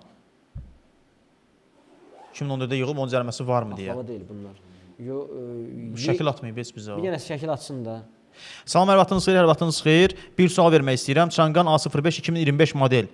Lorel dildə desək, Gendavernusla sürürəm. Öz adıma aformat eləmək üçün nə qədər rüsumu var deyir. Baş etibarnamə ilə sürürəm. Baş etibarnamə ilə sürürsə öz adına aformat etmək üçün maşının mülkiyyətçisi ilə alqı-satqı etməlidir. Ya da ki, 2 nəfərə general etibarnamə verib və ikinci şəxslər alqı-satqıya getməlidir. 1.5-də onlara deyəsən. 1.5-dir bəli, mən də belə səhv etmirəmsə 75 manat olmalıdır. 75 manat mühərrikin həcminə və ilinə görə 30 manat Çex pasport. Qardaş salam, axşamınız xeyir, hər vaxtınız xeyir. Maşına sport purjun qoymuşam, eyni dərəcədə dayanır. Arxa qabaq sertifikatla bunun zəhmət olmasa izahını maddə ilə deyə bilərsiniz, xahiş edirəm. Yəni nəsə problem yaranıb da onda bununla bağlı, ona görə soruşursunuz. Maddə ilə deyəndə ki, yol hərəkəti haqqında qanunun 30-cu maddənin 5-ci bəndini oxuyun. 30.5. Orada nəqliyyat vasitəsinə edilən dəyişikliklər normativ texniki sənədlərdə göstərilməyən qaydada hər hansı bir dəyişiklik edilirsə, beynəlxalq standartlara uyğun olmalıdır. Maşının baqaj hissəsi maraqlı gəldi, oxuyun. Maşının baqaj hissəsi açıq dayanmışsa, nə? Açıq dayanırsa, yəni qayı nə qədər cərimə yaza bilər? Zəhmət olmasa deyərdiniz, Niyə yazılır açıq kimdə oxuyur. dayanırsa? Baqaj hissəsi niyə açıq dayanıb ki? Maşın idarə edərkən hər hansısa bir yük daşıyırsınızsa, bir hissəsi açıqdırsa, burada bir problem yoxdur. Yox, açıq vəziyyətdə idarə edirsə, bəli, yol polisi saxlayıb deyə bilər ki, baqajın açıqdır, bağla. Cəriməsi varmı? Nə cərimə olacaq? Heç O baqaj yox. Bəzən nömrələr düşməsin deyə qaldırırdılar. Yox, onun heç bir cəriməsi yoxdur. Nömrə görsənməsin. Yox, gizlətməmişəm, baqajı açmışam. Nanofailin satışı ilə bağlı yazıblar ki, marketdə varmı? Avtotəmir yağlama mərkəzlərində var. Baxın, kimsə yağın söndürmə balonu istəyirsə, 050 444 55 35 zəng eləyin, oradan sizə məlumat versinlər. Salamir izləyici, sağ olsun. Yol qəzası törətmədiyim halda icbari sığorta qiyməti ildə neçə faiz azalmalıdır? Mən bildiyim qədərilə 5% azalır. 5-5 düşür hər il. Bildiyim qədərilə. Vərəsəlik hüququ almışam, maşını adıma keçirmək üçün nə qədər xərcim çıxar deyir. Vərəsəlik hüququ alıbsa 20 manat qeydiyyat, 30 manat da çex pasport. Sonra fəaliyyət göstərir. Yalnız bugün fəaliyyət göstərir bu nömrə, yoxsa qanunla bağlı hər dəfə sizə sual verə bilərik? Yox, yalnız bugün. Məsələn, digər çəkilişimizdə ustamız burada olacaq. Tutaq ki, deyirəm, keçən dəfə elektronika sisteminə baxan ustamız buradaydı. Bu nömrəyə baxan da mənəm də qardaşım. Bu nömrəyə təmirlə bağlı yazırdılar. İndi Hüseyn buradadırsa, bu bizim avtotəmirin nömrəsidir. Hüseyn kömək edir bu nömrədə. Digər mesajımız nə ilə bağlı? Səsli mesajı dinləyək. Salam. Təsnifat kodlarından birinci yazdıqlarım, yoxsa ikinci yazdıqlarım, bir dənə zəhmət olmasa deyərsizlər, bunlardan hansı düzgündür? Hansı təsnifat kodunu verib birdən şeymək lazımdır? Bax, həmin qardaşın yazdığı, nömrəsi neçədir onun yazılıb? 0260. Yox, burada bu şeylər yazıb, təsnifat kodlarını yazıb. Yox, bildim, o təsnifat kodları dedikdə, belə deyim, bizim Facebook səhifəmizdə, elə o da ən üstdə o təsnifat kodları yazılıb, qeydiyyat üçün. Təsnifat kodları. Hansı təsnifat kodu, hansı ödəniş üçün nəzərdə tutulub. Girib orada baxsın, görəcək. VAZ 2107-yə arxa təhlükəsizlik kəməri yoxdur, cəriməsi varmı? Yəni VAZ 2107-də arxa təhlükəsizlik kəməri zavodskoy var. Amma sən onu sökürsənsə, 50 manat cərimə oluna bilərsən. Amma buna görə maşın cərimə meydançasına getmir. Land Cruiser-də disk 20-likdə polis duracağı apardı, deyir 18 olmalıdır. Duracaq məsələsi yox idi diskə görə. Diskə görə duracaq məsələsi yoxdur. 18-i 20 ilə əvəz eləyibsə, getsin 20-ni 18 ilə əvəz eləsin, kef eləsin. Bax, bunu deyirdim bayaqları. Dayanma durma qadağan olunmuş yerdə nömrə, baqaj hissəsində baqaj açıq saxlamışam. Nə qədər cəriməsi var? Bəzən sürücülər onu açıq saxlayırlar ki, dayanma durma qaydasını pozduqlarına görə nömrə görsənməsin. İndi burada danışaq da indi. Deyək, burada problem deyil. Amma ona görə belə deyim də. Yəni mən qaçıramsa əslində cərimədən. Çalışıram ki, nömrəm düşməsin, görsənməsin. Baqajı açıq saxlayıram, kameralar yuxarıdan da çəkir də. Məsəl üçün bunun da bir variantı var. Hansı sürücü ki baqajı açıq saxlayır ki, kameradan yayınmaq üçün, deməli nə söhbətdir, deyim. Samir bəy bax soruşur. Samir bəy dinləyin bizi. Nə edirlər? Çıxış yolu qəşəngdir ha. Bu adam baqajı qaldırır. Sən baxı nə söylədirsən burada yoxsa? Yox, baqajı qaldırır, cərimə olunmasın. Taksi sürücüsüdür və yaxud da kimisə gözləyir. Klient gələndə ki, baqaj bağlanmır, kamera onu avtomatik çəkir. Tutur, cəriməni yazır. Və yaxud da ki, əksinə, həmin maşın ora gələndə kamera onun şəklini çəkir, saxlayır, yaddaşa verir. Bu qaldırır, saxlayır filan, sonra gedəndə şaqqıldadır ki... Yəni, qaçış yolu yoxdur da? Yoxdur. Düzdür, bunu gəldirəm. Onda bir dənə variant var. Gülmək üçün. Nömrəni çıxartmaq. Yox, baqajı açıq gəl, baqajı açıq get. İmediyyat düşməsin yəni. Eləməyin, belə şeylər eləməyin, etməyin. Bizim əsas məqsədimiz maarifləndirmədir, əlbəttə. Belə deyək, qayda pozmamağı biz öyrədirik. Əlbəttə. Sən niyə qayda pozmağı öyrədirsən? Yox, əstəğfurullah, mənim elə bir niyyətim yoxdur. Etməyək, qaydaları pozmayaq. Formula təkərlərə görə cərimə varmı? Sərxoşluqla reyd keçirilən zaman icazə kağızı və alkotesterin uyğun kağızını tələb edə bilərəmmi? Bəli, təbii ki. Aformaliyə yazılıb bura? Bir dəqiqə. Aformaliyə, qeydiyyat. Qeydiyyat, bir dəqiqə. Mesajı itirdim, üzrlü sayısını izləyəcəm, indi oxuyacağam. Qeydiyyat, deməli qeydiyyatda ikinci əldə alqı-satqı müqaviləsi üstələmək qanuna ziddirmi? Necə? qeydiyyatda Salam afarminiyada ikinci əldə alqı-satqı müqaviləsi üstələmək qanuna ziddirmi? O nə deməkdir? Anlamadım qardaş, bu Mən də sualı heç anlamadım. anlamadım. Üstələmək nə deməkdir? Şəxsi yük maşınımı boş halda sürürəmsə, fərqlənmə və yük daşıma icazəsi almalıyammı? Ford Transit Yük daşımır. daşımır. Yük Yük daşıma icazəsi almalıyammı? Xeyr, heç bir şeyə ehtiyac yoxdur. Əgər yük daşımırsa, Aha. mən Ford Transit almışam, yük daşımıram da qardaş, heç nə etmirəm. Plus qanunda da həmçinin var, şəxs özü üçün yükü daşıyırsa, yəni kommersiya məqsədi ilə deyil, özü üçün yükü daşıyırsa heç ona da ehtiyac yoxdur. Üstələmək yox, burada qrammatik səhvə yol verib. Müqaviləsi, alqı-satqı müqaviləsi istəmək qanununa ziddirmi? Alqı-satqı müqaviləsi zaten istənilir də 3 saylı əlavədir. Yox, 1 saylı əlavədir. 1 saylı əlavə alqı-satqı müqaviləsidir. 2 saylı əlavə, hansı ki, üçünü də DP verir və yaxud da ki, elə bizim Instagramda da biz paylaşmışıq, yükləyə bilərlər. 1 saylı əlavə alqı-satqı müqaviləsidir. Alqı-satqı müqaviləsi nədir? Alan və satan şəxsin məlumatları. Bəli. 2 saylı əlavədə alan şəxsin məlumatları daxil olunur. 3 saylı əlavə isə satan şəxsin, yəni mülkiyyətçi, köhnə mülkiyyətçi kimdirsə, həmin şəxsin məlumatları ora qeyd olunur. Deməli, gündüz faraları yandırmaq cəriməsi varmı? Xeyr. Yəni qabarit faralardan söhbət gedirsə heç bir cəriməsi yoxdur. 2013 yığılıb paxlavadır, zəhmət olmasa baxın deyir. 2013-ə yığılıb. 2013-ə yığılıb da mən də belə anladım. Yox, yəni Yox, burada faralar dəyişib də. 2013. Daha doğrusu Y200 2011 2013-ə Heç bir yığılıb. problemi yoxdur. Heç bir cəriməsi yoxdur, problemi yoxdur. İndi orada da ekrana gəldi şəkil, bax bu şəkildən söhbət gedir. Moped baqajım.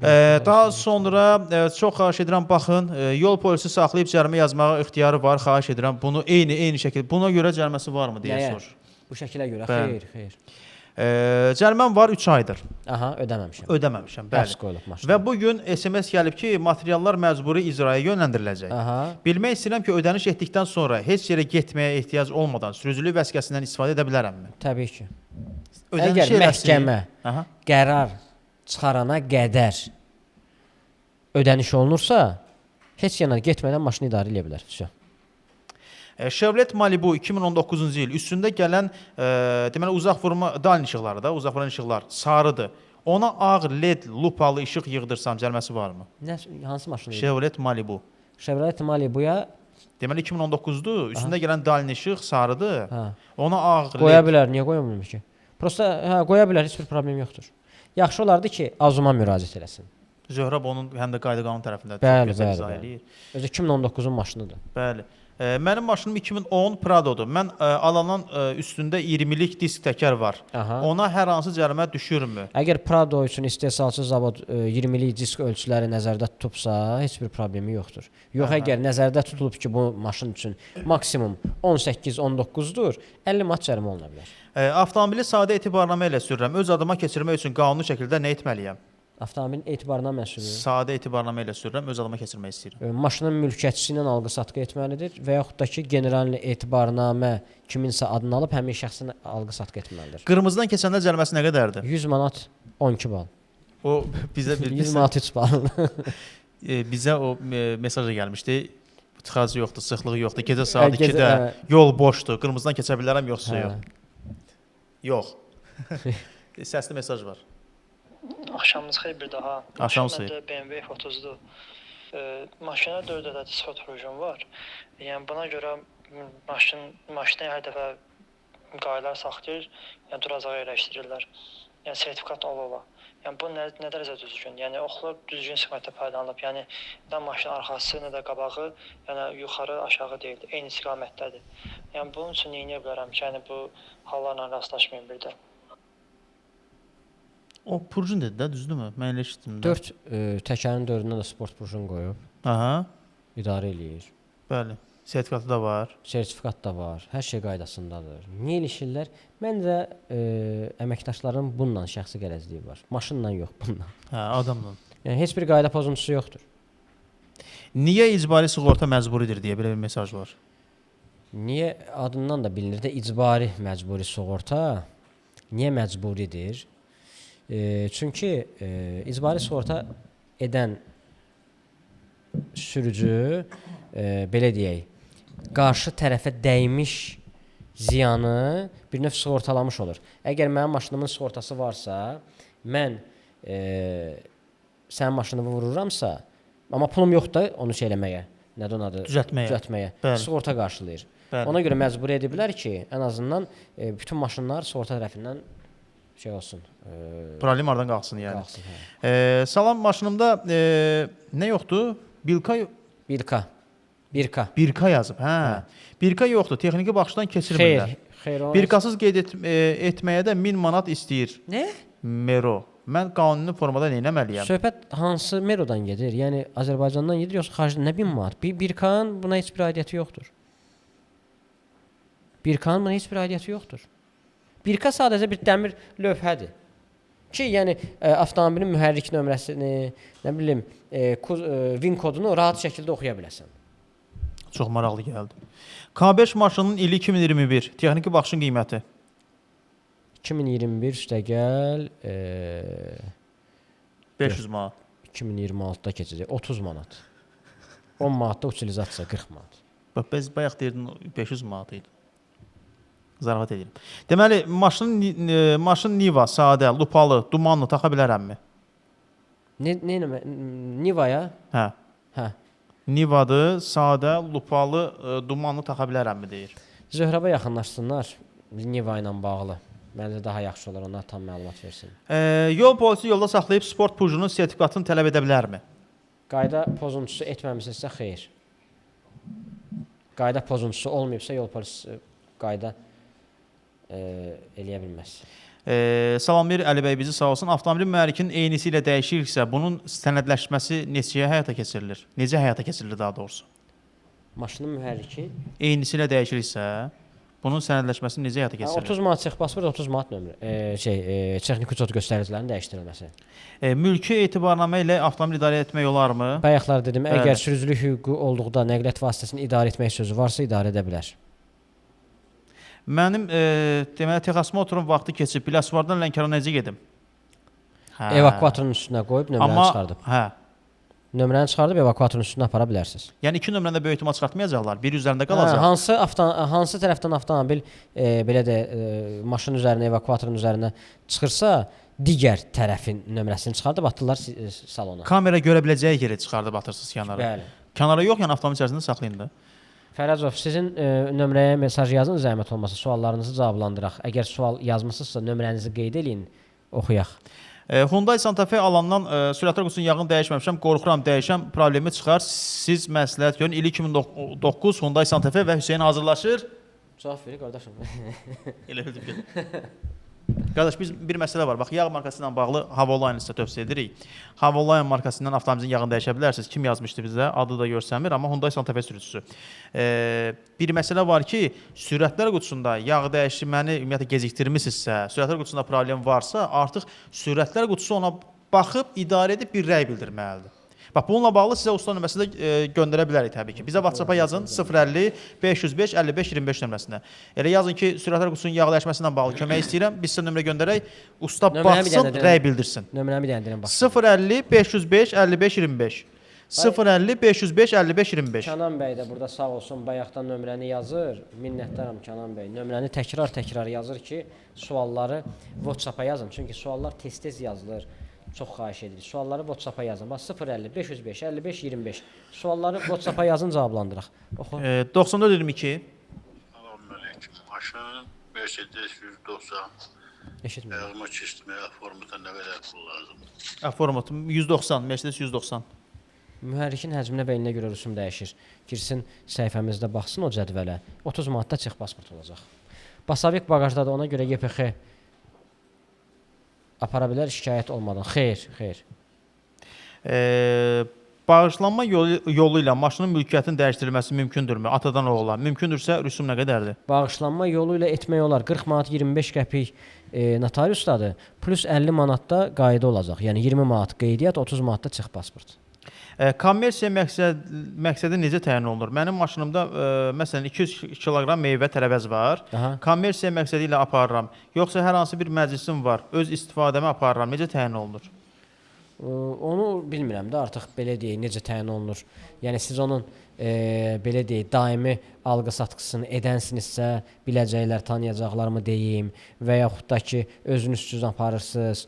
Yəni onu artıq belə deyək də əgər özünüzə, öz ailənizə, özünüz üçün alırsınızsa, inanmıram ki bir 20-30 kilo götürəsiniz ki özümə alıram, düzdürmü? Yəni normalda adam şübhə yaradır da. Hə, 2-3 kilo, 4 kilo alıram ailəm üçün. Hə, amma 50 kilo, 100 kilo maşını doldurmusan deyirsən ki ailəmə 5 illik zapas yığıram.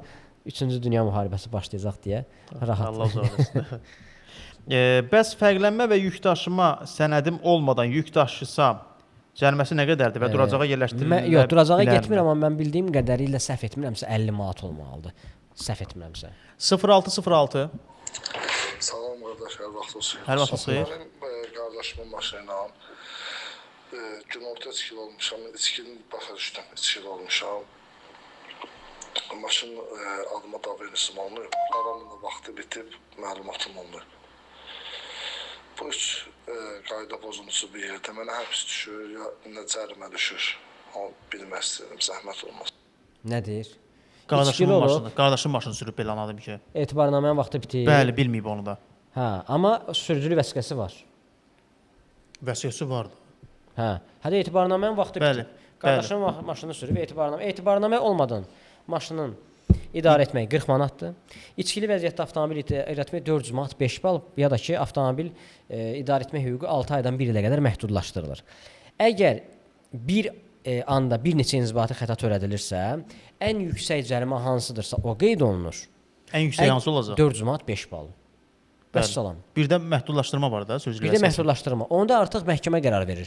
Ya 400 manat 5 bal, ya da ki prava gedir lişeniya. Burada həbsdən zaten söhbət gedə bilər. Hə, yəni ona görə narahat olmayın ki, sizə nəsə həbs düşür, yox. Yox, bu olmayacaq. Digər mesajımız. Burada bir dənə sual var idi, buyur, istərdim. Deyir ki, nəyə görə parklanma zolağı parklanmada saxlayanlar ikinci parklanmada saxlayanların yanında maşın saxlasaq, niyə biz ikinci zolaq hesab edilirik? Əslində qanunvericilikdə zolaq söhbəti deyil, qanunvericilikdə cərgədir. Yəni parklanmada parking ərazisində saxlayan avtomobillər bir cərgə saxlayıblarsa, siz gəlib ikinci cərgədə maşını saxlayıb adam düşürdürsüz, mindirirsiniz, fərq etməz. Dərhal 80 manat 2 bal cərimə oluna bilərsiniz. Yavaş-yavaş biz də efiri yekunlaşdıracağıq bir 10 dəqiqəyə təxminən belə deyim. Maşallah bu günləri dayanmadan getdi ya. Olduq burada. Qəşəng suallar İndi suallar da gəlir, ona görə istəmirik tezə yekunlaşdıraq. Salam qardaş, salam. Məndə 21099 avtomobildir Samara. Ona faralarında öz yerinə keçmə lupalı led qoymuşam, şəffaf şüşə ilə. Bu demək cərimə varmı burada? Varsa da hansı maddədə və nə qədərdir? Zəhmət olmasa deyərdiniz və belə bir şəkil var bizdə. Şəffafdırsa, lupalı led qoyubsa kifayətdir, düz xətt verməlidir. Bir də belə deyək, cəmaatın gözünü qamaşdırmamalıdır. Gözünə düşməməlidir. Yolun sağında ictimai nəqliyyat zolağı olduqda sürücü özünü pis hiss etdikdə avtomobilini harada saxlamalıdır? Yolun ortasında. Variant var başqa? Harada saxlasın? Düz qoşa xəttin üstündə saxlasın. Doğrudan adam özünü pis hiss eləyirsə, qanunvericilik deyir ki, yəni sağa verəsən. İctimai nəqliyyat üçün yer olsa belə, insan təsəvvür et ki, bu adamın halı pisləşir. Maşını saxlamaq üçün gəlir avtobus zolağına saxlayır. Cərimə gəlir. Buna 100 manat 2 bal cərimə gəlir. Adam elə orada da keçinir. O zaten bunu halı pis idi, sən buna 100 manat 2 bal yazmaqla. Yəni bu bir məsələ var, amma sən özün də sübut eləməlisən ki, bax ən çətin məsələ budur.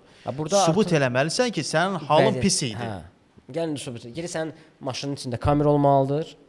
Kamera səni çəkməlidir. Sənin o pörtləmə sifəti filanı çəkməlidir ki, sən həqiqətən də özünü pis hiss eləyirsən. Pis hiss eləmirsən. Bir sürücü var idi, demişdim onu bir dəfə də.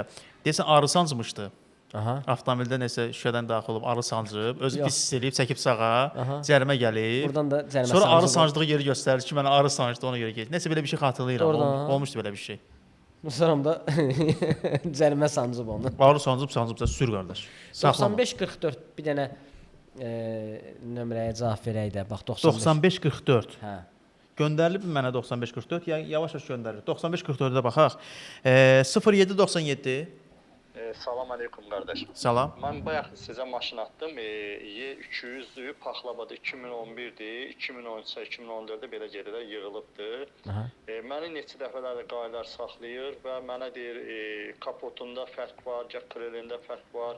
Yəni məni incidirlər. Yəni mənə cərimə yaza bilərlər. Mən çox qaylarla üzləşirəm. Mənim neçə dəfə iştiraf növədə aparıb var bu haqda. Düz orada başqa şey yazıb var cərimədə. Amma məni çox incidirlər. Mən o haqda 102-yə də məlumat vermişəm. Yəni çox müraciətlər eləmişəm. Düz işlərə baxılmayıbdır hələ ki. Amma məni çox incidirlər. Yəni mənə deyirlər ki, siz onu tek pasporta yazmalısınız. Yazmasınız sizi cərimə edəcək. Yəni bu qanuna belə ziddi beləncək. Xahiş edirəm mənə bir ətraflı məlumat verin. Çox xahiş edirəm. 2011-in 2013-ə yığdığını deyir də, faraları dəyişib. Bəli, bir əlavəsi də var. Salam aleyküm. Yox, bu ayrı dinləyicidir. Hə. Yox, 2011-2013-ə yığıb marka model dəyişməyib, hər şey tam qaydasında yerinə keçirsə, bunu saxlayıb bundan nəsə tələb etmək, texpasportda qeyd etməyini tələb etmək mənasızdır. Lap belə tam istəyirsə, götürsün rəsmi qaydada dövlət yol polisinə müraciət eləsin ki, mən avtomobilin faralarını dəyişmişəm 2011 model 2013-lə. Zəhmət olmasa bunun qeydiyyata almağa mənə köməklik göstərin. Cavab gələcək ki, o qeydiyyata alınmır. Qardaş, salam aleyküm. Yəni bilmək istəyirəm ki, ikinci əl avtomobillə gedir söhbət. Yəni salondan birinci əldən getmir söhbət. İkinci əl avtomobillə indi alqı-satqı müqaviləsi istəmək qanuni ziddi yoxsa yox. Çünki mən bilən 25-ci maddənin 5-ci bəndinin yoxsa 6-cı bəndində deyir ki, Azərbaycan Respublikasının rüsumlarını ödərkən təkrar qeydiyyat istisna olmalı, digər rüsumlar ödənilməlidir. Birinci əl heç bilirəm ki, alqı-satqı müqaviləsi lazımdır o mütləqdir. Amma ikinci əl aformitdə alqı-satqı müqaviləsi istəmək qanuni ziddi yoxsa yox. Alqı-satqı müqaviləsi mən başa düşdüm. Yəqin bank sənədini deyir ki, pulu banka qoyulan, ona ehtiyac yoxdur. Fiziki şəxslər arasında alqı-satqı baş verirsə, yalnız mühərrikin həcminə və ilinə görə rüsum ödənilir. 30 manat da texpasport. Vəssalam. Yük maşını şəkli göndərilib bizə. Məndə yük maşındır. Bu işıqlara görə cərimə varmı? Bu transformer kimi yığıb maşını. Bu nə işıqdır ki elə? O projektordur da yəqin ki, böyütmə olsununda. Projektordursa, əgər yolda istifadə etmirsə, istifadəsi qanunsuz deyil. Əgər istifadəsi şəhərdən kənardan olan yollarda istifadə olunursa, heç bir problem yoxdur. Amma belə yolda qoşsanızsa, onun cəriməsi var. 30 manat. Sonra 2020-ci ildə karantin qaydalarının pozulmasına görə 200 manat cərimə yazılıb. Bu nə vaxt silinəcək? 5 ildən sonra. 2025-də silinməli idi. Silinməli idi artıq o. Opel Vectra B 1996-cı il istehsalı bitmiş avtomobildir. Mən ona lupalı led quraşdıra bilərəm, xətt ilə işıq verir, düzgün fokuslanır mı? Olar. Bir dənə prosa Zöhrəba yaxınlaşın, ondan sonra tam şey eləsin. Avtomobil ada keçirən zaman mühərrikin nömrəsi səhv qeyd olunub, bilməmişik, 3 ildir elə sürülük, onu necə dəyişmək olar? Əgər DP tərəfindən səhv qeyd olunubsa, yəni burada məsuliyyət DP əməkdaşının üzərindədirsə, bir qəpik rüsum ödəmədən dəyişdirirsiniz. Lənkəranda Niva maşını 1.7 mühərrik üçün ada keçirməyə 450-500 manat istəyirlər. Buna görə neyiniyək? Biz hara şikayət eləyək, bir yol göstərər. E-polis tətbiqi vasitəsilə Daxili İşlər Nazirliyinə, həmçinin Daxili İşlər Nazirliyinin Instagram, Facebook səhifəsinə müraciət edirsiniz ki, mən avtomobilimi qeydiyyata almaq istəyirəm, lakin bizdən qeyri-qanuni ödənişlər tələb olunur. Dəvət edib məsələnizi həll eləyəcəklər. Priora sport purjun olurmu Prioraya? Olar, 4 tərəfə 4-ünə də sport purjun qoysun, sertifikatı olsun, olar. 0924-dür bayaq ki. 8907. 0924-də baxdın yoxsa? 8907-ni qulaq asaq, indi cavablandıracağıq. Salam, axşamınız xeyir olsun. Pilka söhbətini deyən mən idim. Sağ qapının stoykasında olan pilka olmadığına görə mən texniki baxışdan keçmirlə əlavə pul aldılar. Plusda ki, pilkasız qeyd olunmağına görə əlavə 1000 manat məbləğində pul istədilər. Təbii ki də mən də vermədim o pulu. Yəni bu formada pilkasız, qanun formada mən nə etməliyəm? Baş Dövlət Yol Polisi İdarəsində o pilkanı əvəz eləmək olur, yoxsa onun pilkası yazdırmanın rüsumu yoxdur? Texpasportda birkasız sözü yazmaq özü absurd bir məqamdır. Yəni texpasportda o söz yazılmır, birkasız. Yoxdur elə bir şey. Və texniki baxışdan buna görə keçməmək də bu qanunsuzdur. Odur ki, yəni birka var, birka yoxdur. Əsas odur ki, avtomobilin VIN kodu, mühərrik nömrəsi, rəngi düz olsun. Yəni 1K-sızdır, 1K-lıdır. Bu yəni vacib bir məqam deyil. 1K naporda da gedə bilər, itədə bilər, zədəyə də düşə bilər. Əsas odur ki, WIN kod yerində olsun. Belə bir sual var. Məndə də biraz sual yaratdı bu. Bununla da artıq yekunlaşdıracağıq. Merolara girəndə telefonların yığılması qanunidirmi? Ümumiyyətlə heç bir dövlət orqanına keçdikdə telefonların istənilməsi falan yerə qoy, biz qanunvericilikdə yoxdur. Niyə? Doğrudan mənim yadıma düşdü, indi adlarını çəkməyəcəm yerlərin. Getdiyimiz bəzi idarələr var ki, orada telefonları bizdən istəyib kənara qoyurlar. Yəni qanunvericilikdə yəni biz orada daxil oluruq qanunsuz iş görək. Nədənsə qorxurlar, çəkinirlər ki, biz telefonla daxil olanda nə edə bilərik? Nəsə səs yazma qoşarıq, çəkiliş eləyərik, qanunsuz nəyisə aşkara çıxarda bilərik. Adam əslində onlar belə anlayıram ki, məndə bu fikir yaranır. Öz işlərindən qorxduqlarına görə mənim içəri telefonla girməyimə etiraz edir də bu adam. Yoxsa hər şey qanunudursa, qardaş, telefonla da gir, istəyirsən 3 dənə telefonla gir. Bütün asan xidmət mərkəzlərində də telefonlar əlimizdən alınsın. Banklarda telefonlar əlimizdən alınsın da.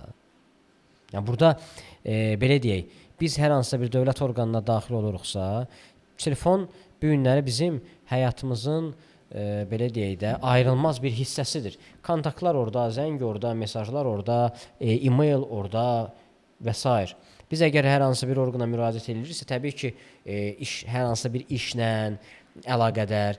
Bir var sən toplu qanunvericiliyi əlində saxlayasan, bir də var sənin kitabın, telefonunda var, PDF-dir, internetə daxil olursan, rahat şəkildə oxuya bilirsən. Əfsuslar olsun ki, çox gözəl bir məqama toxundun ki, bəzi orqanlarda telefonlar tələb olunur, amma əsaslı şəkildə bu edilə bilməz. Yəni bunun bir əsası yoxdur. Səbəb nədir? Bax, niyə verim? Səbəb nədir? Yenə də mən deyirəm, məndə belə fikir yaranır ki, özləri öz işlərindən qorxduqlarına görə telefona içəri girməyə icazə vermirlər. Bunun başqa bir açıqlaması səbəbi yoxdur. Varsa, mən digər tərəfi bilmirəm. Bilən varsa, sadəcə desin. Mən də deyə bilmirəm. Yəni, burası strateji nöqtədir. Biz orada nəsə şəkil çəkib göndərəcəyik. Mənim telefonumu niyə götürdünüz? Mən bir yaxlara gələndə niyə telefon götürmüsünüz ki? Telefonu qaytarın. Yekunlaşdıraq efiri. Olar. Üzülü saysınlar. Baxıram, bax, bizim efirimiz adətən bu qədər vaxt çəkmir də. Biz vaxtı çox uzatdıq. Gör nə qədər məsələ. Hə, mesajlar çoxdur. Yəni inanın ki, biz bu mesajlara cavab versək gərək səhərə kimi burada oturaq. Üzülü sayın. Hər biriniz üzülü sayın. Nə qədər tez-tez oxusam da bir çoxuna çata bilmədik, amma belə efirləri biz çalışırıq tez-tez edək. Hüseyn də burada tez-tez iştirak edir. Onu da mən bildirim. İnşallah gələcək efirlərə. Belə özümüz də yorulduq, üzülü sayın. Canlı yayımda bizi izləyənlərə podkast vasitəsilə indi biz bu videonu inşallah ki, hazır olandan sonra paylaşacağıq. Həm belə deyək, qısa olaraq reelslər paylaşılacaq, yəni əsas məqamlar, həm tam video paylaşılacaq. Deməli, təxminən biz 2 saata yaxındır ki, dayanmadan, su içmədən belə deyək, verilişi apardıq, sualları cavablandırdıq. Bizim əsas məqsədimiz sürücülərimizi maarifləndirməkdir, düzgün yol göstərməkdir, yol hərəkəti qaydalarına əməl etməsini istəməkdir, qəzaların baş verməməsinin arzusundayıq. Çünki qəza baş verir, adam tələf olur. Bu birbaşa kapitaldır, hansı ki məhv olur, gedir. Və düşünürəm ki, ən azından biz bu cür maarifləndirici videoları çəkdikdə, verilişlər apardıqca, həmçinin bizim qanuna zidd WhatsApp qrupumuz da var ki, orada təxminən bir 500-ə yaxın adam var, biz orada köməklik göstəririk. Düşünürəm ki, yaxın gələcəkdə artıq sürücülərimizin böyük bir hissəsi qaydalara əməl edəcəklər. Nə mənada? Yəni qaydaları, öz hüquqlarını biləcəklər. Deyir, o Yaponiyada da səhv etmirəmsə, bambuk adlı bir bitki, ağac var. O deməli 5 il böyük boy atmır. Amma ona baxan, onun yiyəsi hər gün onu suluyur. 5 ildən sonra o elə bir boy atır ki, belə çox hündür olur. Gəl görəsən. Gəl görəsən. Nəticə nə? Məqsəd nədir onu deməyimdə? Sözümüz ondan ibarətdir ki, biz də belə deyək də insanları maarifləndiririk və tez bir zamanda bu dəyişimin olmasını əldə edə bilməyəcəyik. Müəyyən bir zaman keçməlidir.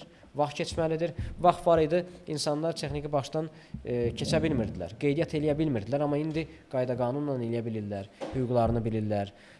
Yol polisi saxladıqda haqlı narazılıqlarını bildirə bilirlər və s. və ilə axır. Bu böyük bir plusdur və düşünürəm ki, biz dövlətimiz üçün belə deyək, bizim əsas məqsədimiz elə dövlətimizə də bu tərəfdən dəstək olmaqdır ki, sürücülərimiz savadlı olsunlar, qəzalar az olsun və ən azı nə qədər biz savadlı olarıqsa, nə qədər xaricdən gələn turistlər bizim vətəndaşların, sürücülərin öz hüquqlarını, haqlarını bildiklərini, yol hərəkəti qaydalarına əməl etdiklərini, o küçə mədəniyyəti deyək, yol mədəniyyəti deyək görsələr, təbii ki, biz yaxşı tərəfdən dünyaya çıxış edəcəyik. Bəli. Və düşünürəm ki, biz bunu bacarırıq. İnşallah ki, zamanında hər şey daha da yaxşı olacaq. Bəli. Yəni ümid sonda ölür də, nikmin olaq. Yox, bizdə inşallah ölməyəcək ümid. Hə, biz həmişə yaxşı olacaq. Allah sizdən razı olsun yazan var, halal olsun sizə yazan var. Çox sağ olun bu gözəl sözlərə görə və hətta yazanlar var ki, bəs mesajlara WhatsApp-da cavab verin. Belə edə bilərik də. Qanuna zidd səhifəsinə, direct bölümünə, mesaj bölümünə yazsınlar suallarını, oradan göndərsinlər. Hüseyn yavaş-yavaş onlara da cavab verəcək. Yəni qanuna zidd səhifəsində izləyin, oradan da bütün platformalarda varıq. Qanuna zidd, Instagram, Facebook, YouTube, TikTok, Telegram kanal var, WhatsApp kanal var. Oradan da yazıb cavab ala bilərsiniz. Biz də yavaş-yavaş artıq efirimizi yekunlaşdırırıq. Hüseyn, çox sağ ol. Sən sağ ol. Xoş oldu həqiqətən də. Dəvətimi qəbul elədin, gəldin verilişə. İnşallah ki, bir də gələcəm. Görüşəcəyik bir daha. Və dəyərli izləyicilər, siz də sağ olun. Biz də artıq yavaş-yavaş efirimizi yekunlaşdırırıq. Bizdən də bugünlük bu qədər. Görüşmə ümidilə. Sağ olun.